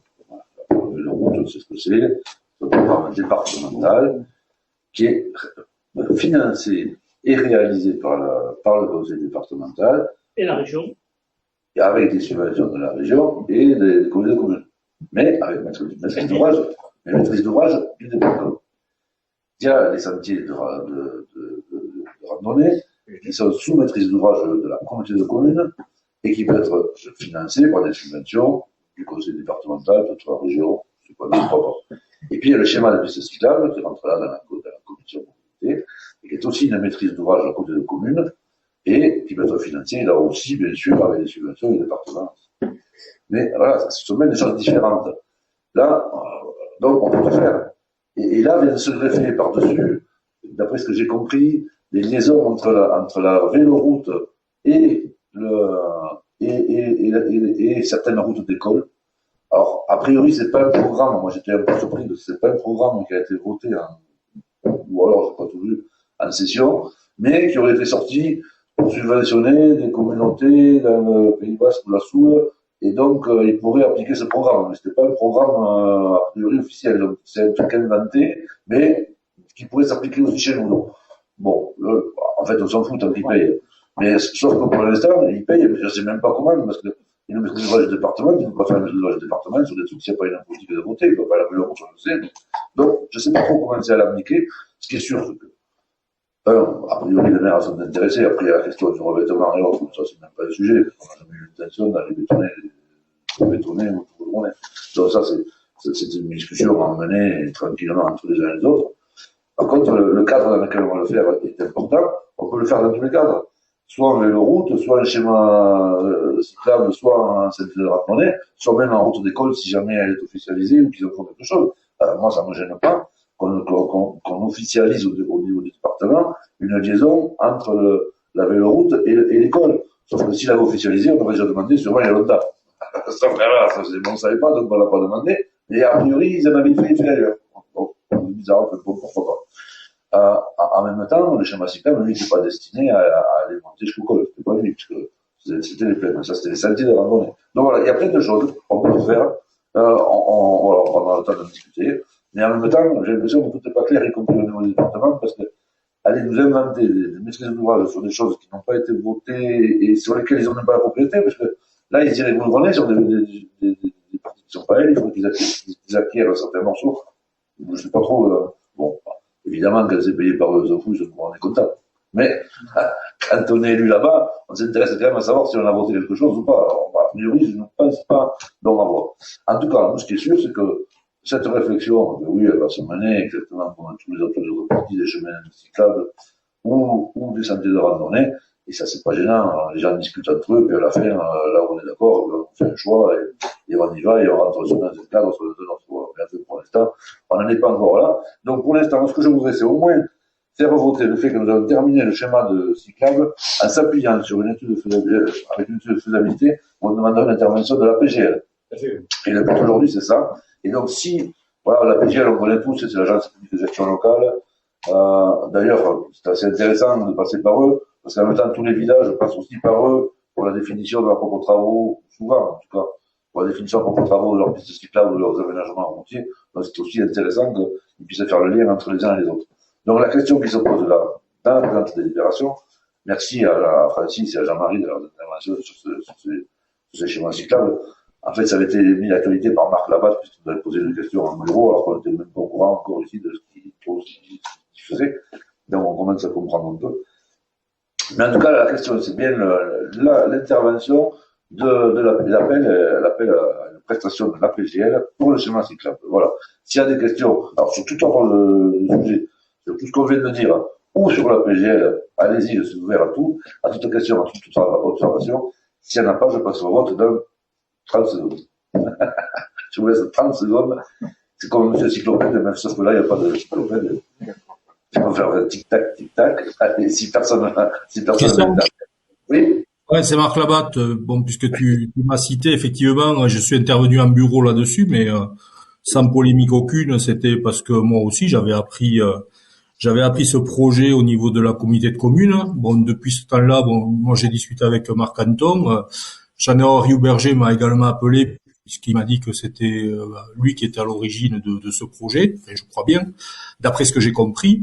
Et je suis tout à fait favorable, bien sûr, à ce qu'on se voit, le conseil départemental, Jeannot, Marc, moi, et la communauté de communes, bien sûr, pour discuter de ce projet, où nous également, sur Ygon, on a des propositions à faire. Voilà. Quant au restant du schéma cyclable, je suis bien sûr tout à fait favorable. Voilà, merci. Merci Marc de ton intervention. Effectivement, moi je n'étais pas au courant non plus quand on a parlé l'année dernière, mais bon, au moins ça a permis de faire le point sur tout ça. En général, moi, tant que les sujets ne sont pas en discussion en commission, je ne sais pas, à la fin, je ne suis pas toujours informé de tout. Heureusement que voilà. Mais en même temps, c'est la vie de la communauté commune d'avoir des propositions, des projets divers de part et d'autre. L'important après, c'est qu'on ait débat entre nous, que les maires soient au courant, que les commissions le soient aussi. Et à la fin, en général, ça se passe bien.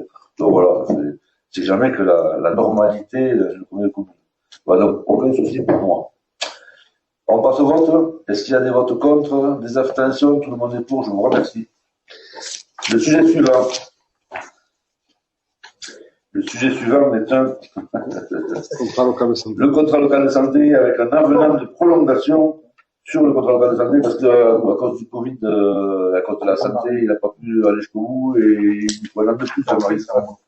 Voilà, oui. Ben oui, on est dans le vif du sujet, on peut le dire. Il s'agit du contrat local de santé, donc signé entre nos trois communes, Pays de Naï, Nord-Est Béarn et Ville de Béarn, l'ARS et le département, qui met en œuvre des actions sur nos territoires, des actions de prévention, d'information, et voilà.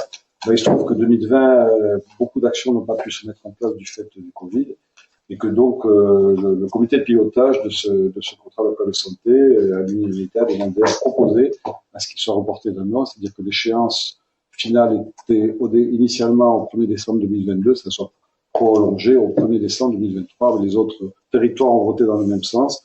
Donc ce soir, il s'agit uniquement de cela, de signer un avenant pour donc acter la prolongation d'un an de ce contrat local de santé.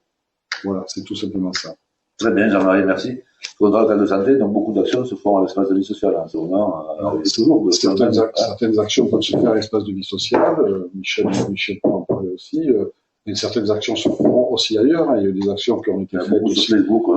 Il y a certaines actions qui ont été faites aussi en partenariat. Cette année, ça a pu se faire avec les centres aérés, la ALSH, avec des informations intéressantes sur la nourriture, sur l'activité physique et tout ça. Donc c'est quand même des actions très diversifiées, mais certaines effectivement sont en lien avec l'espace de vie sociale, sont parfois en lien aussi avec les acteurs de la santé, PAIS et de la SIDA. Voilà, donc effectivement on est un peu à la croisée de tous les intervenants qui peuvent intervenir dans ce domaine-là sur nos territoires. Bon, on a l'impression d'être un peu aussi important que l'ARS. C'est contre le cadre de santé. C'est nous l'ARS. Bien, est-ce qu'il y a des observations, des questions, des oppositions, des tergiversations? Non? Des impressions? Non. Allez, on passe au vote. Est-ce qu'il y a des votes contre? Des abstentions? Non, on est tous d'accord effectivement pour la de ce contrat. Très bien, merci à tous. Le sujet suivant, c'est la révision du zonage d'assainissement, le lancement de l'enquête publique, cher Alain. Oui, voilà. Donc, quelques délibérations. En définitive, le schéma directeur est en phase de révision. Il va aboutir. Les communes concernées, vous avez été destinataires d'une carte sur le zonage assainissement collectif, notamment, pour voir s'il y avait des modifications à apporter et surtout pour bien se caler avec vos documents d'urbanisme. On a eu quelques retours et maintenant il s'agit de désigner un commissaire enquêteur puisqu'il faut qu'on passe à l'enquête publique. Voilà, tout simplement. C'est comme ça que ça se passe, Président. Je pense que s'il y a des questions, on peut y répondre, mais nombre d'entre vous, de maires, je pense, ont vu cette carte et ont su faire remonter les remarques auprès de nos techniciens. Ben oui, s'il y a des observations de la part des maires ou des délégués, allez-y. Nous sommes ouverts à tout. Et sinon, on passe au vote. Est-ce qu'il y a des votes contre, des abstentions? Tout le monde est pour. Merci.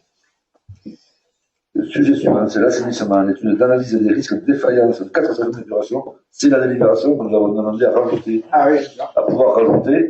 Et donc, en fait, voilà, c'est une étude, donc, comme l'a dit Alain tout à l'heure, qui nous a été proposée de rajouter, à une délibération que nous a été proposée de rajouter à ces conseils, parce que nous avons croisé le représentant de l'agence de l'eau en réunion un groupe de travail. C'est ça, il a dit, mais ça serait bon de le faire de suite, comme ça on peut le subventionner aussi.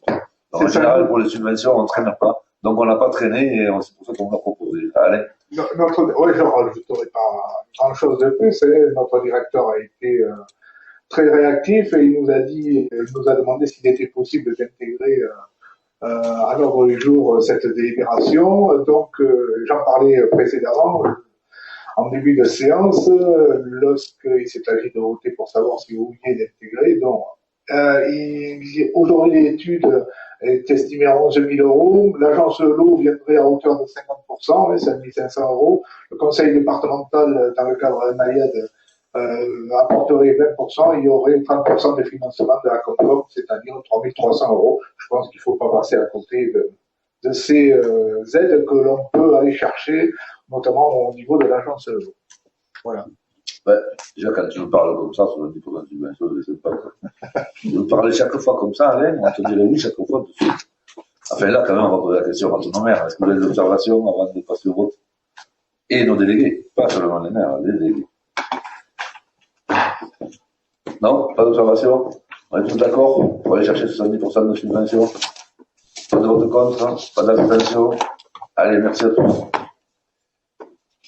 La suivante, Alain, c'est le rapport de l'année 2020 sur le prix et la qualité du service de l'eau potable et la sécurité. Alors, oui, nous avons 3 rapports, 3 RPQS, c'est comme ça qu'on appelle les rapports annuels sur le prix et la qualité des services. Il y a l'eau potable, il y a l'assainissement collectif et il y a l'assainissement non collectif. On a enlevé le PGL.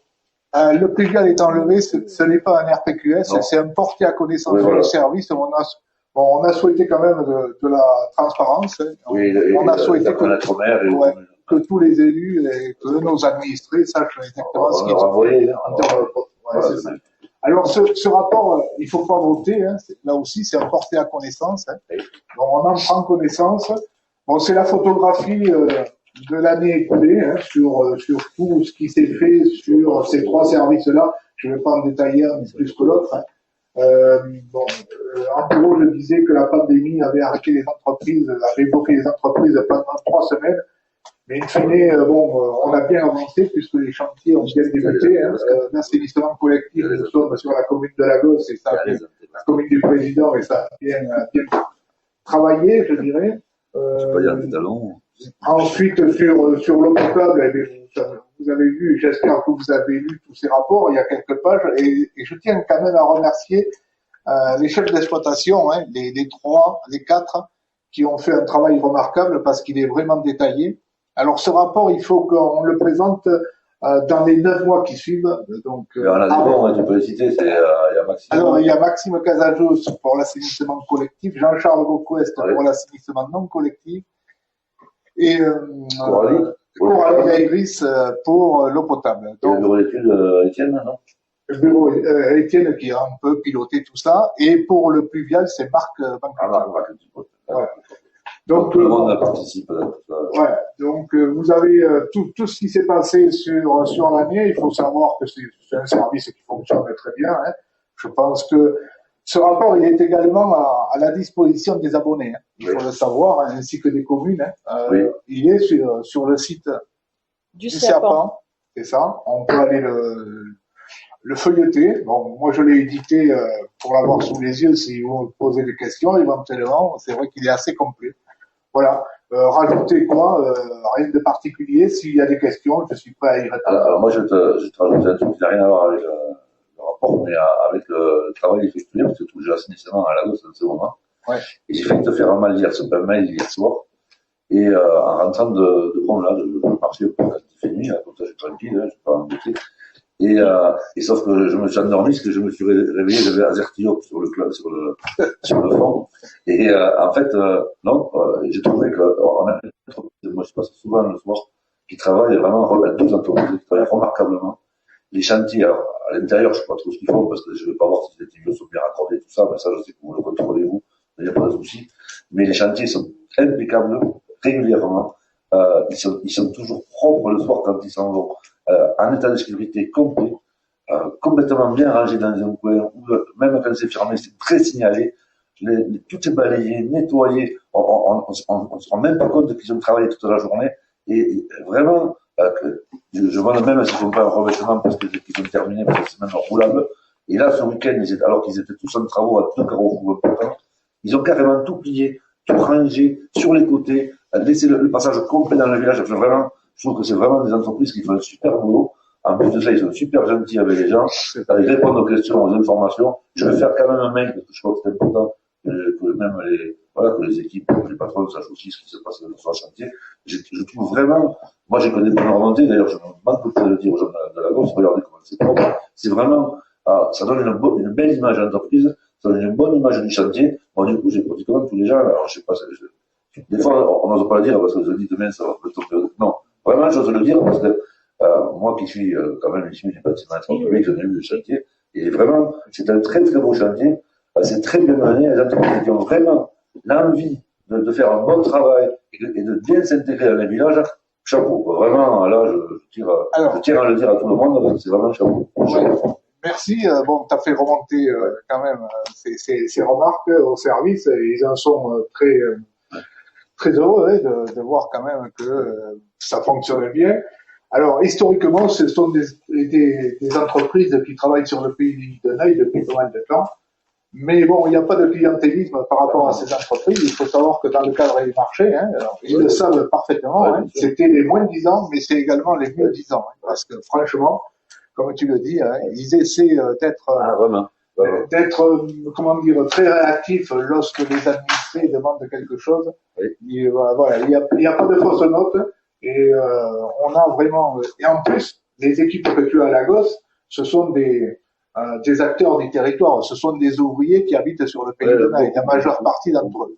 Donc voilà, donc ils connaissent comment ça se passe et on ne peut que s'en féliciter. Après, moi j'ai travaillé dans les bâtiments publics. Je veux te dire, bien sûr, le fait qu'ils soient locaux, ça aide.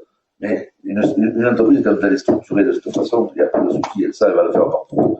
Et quand elle est mal structurée, quand elle veut faire des efforts, elle a du mal aussi. Donc là, non, c'est chronique, ça se voit. Ils ont des réflexes. Ils ont des réflexes de se mettre en sécurité, de nettoyer, de rendre service, de dégager, dès qu'ils peuvent dégager un secteur, ils le dégagent de goudronner dès qu'ils peuvent, ça soit roulable, je dis pas qu'il faut un petit bouche, mais au moins, comme chaque fois, pas un papier qui traîne, je vous promets, on ne voit pas. Moi, je sais que c'est en plein travaux, c'est quand 2 entreprises en plein dans la ville, ça se voit, ils ont resté 2 ans, ça se sent pas, c'est vraiment du bon travail, avec un état de signalisation parfait, voilà. C'est vraiment nickel.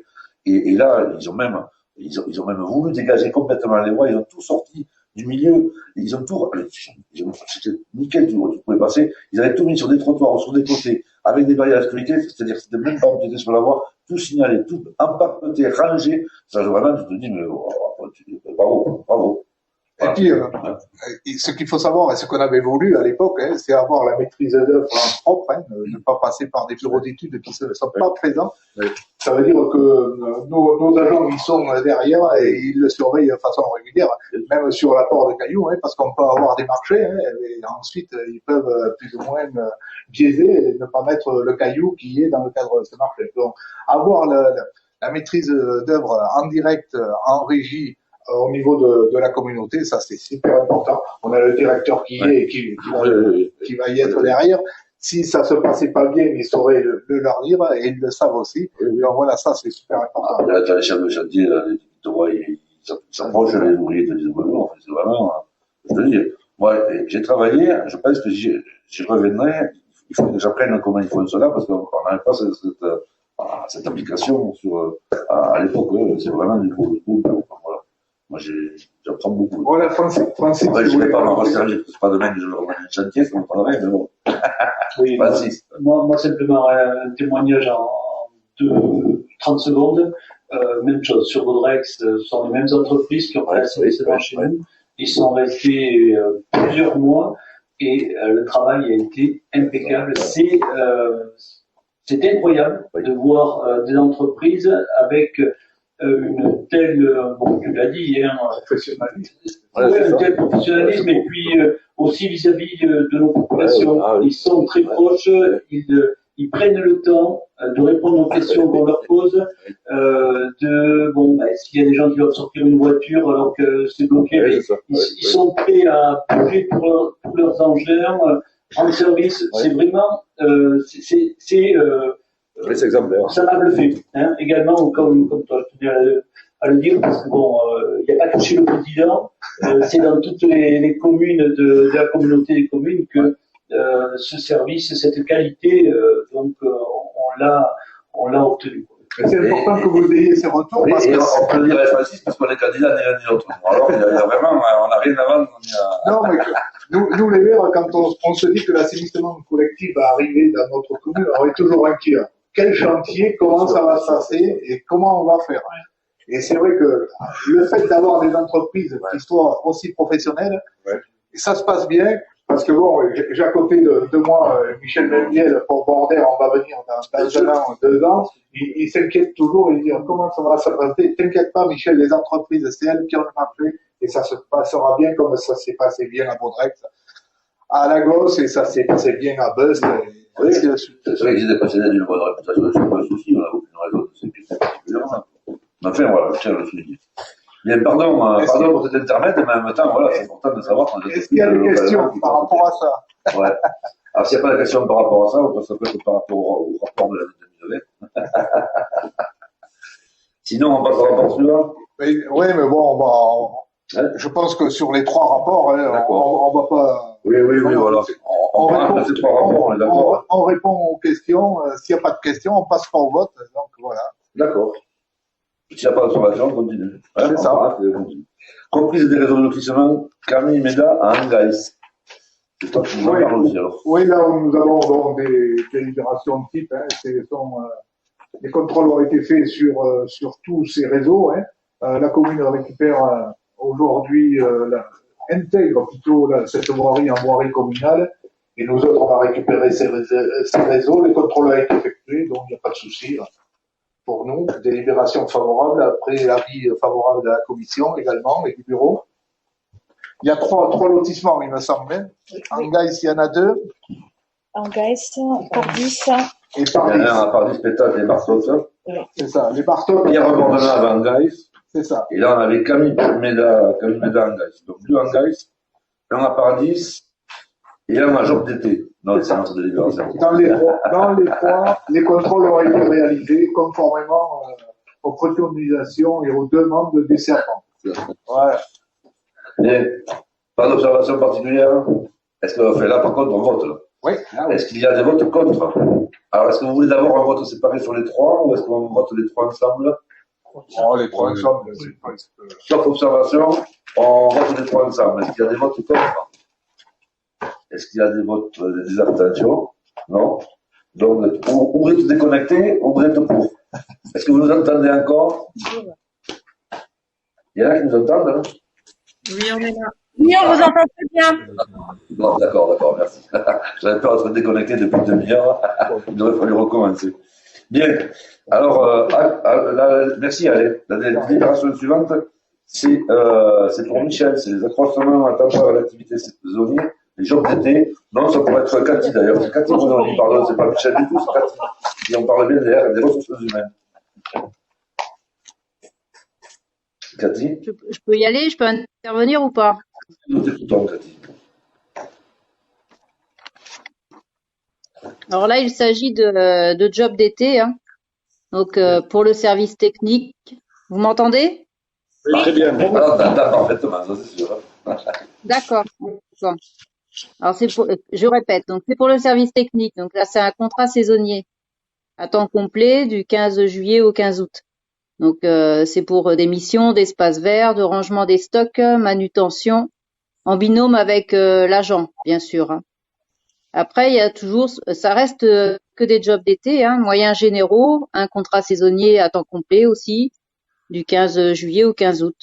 Donc là, c'est une mission, c'est accueil physique et téléphonique, recueil de documents. Donc toujours en binôme avec un agent permanent, bien entendu. Et ensuite, on a en communication, on a un contrat saisonnier à temps complet du 5 juillet au 31 juillet. Donc là, c'est une mission enquête sur les pratiques professionnelles des services communautaires.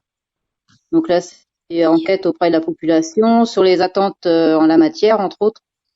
Voilà, ce sont les jobs qu'on a déjà énumérés, qui se pratiquent chaque année. Je n'ai rien d'autre à rajouter. S'il y a des questions, n'hésitez pas. Voilà, très belle présentation. Est-ce qu'il y a des questions? Alors, Cathy, on t'entend clairement comparé à l'autre, disons, on a l'impression que tu as le bureau à côté. Voilà. C'est normal, la Ferrière, ça passe très très bien. Ouais, je vois. Voilà, ouais, c'est vraiment. Et pourtant, on n'a pas la fibre et on n'est pas près de l'avoir.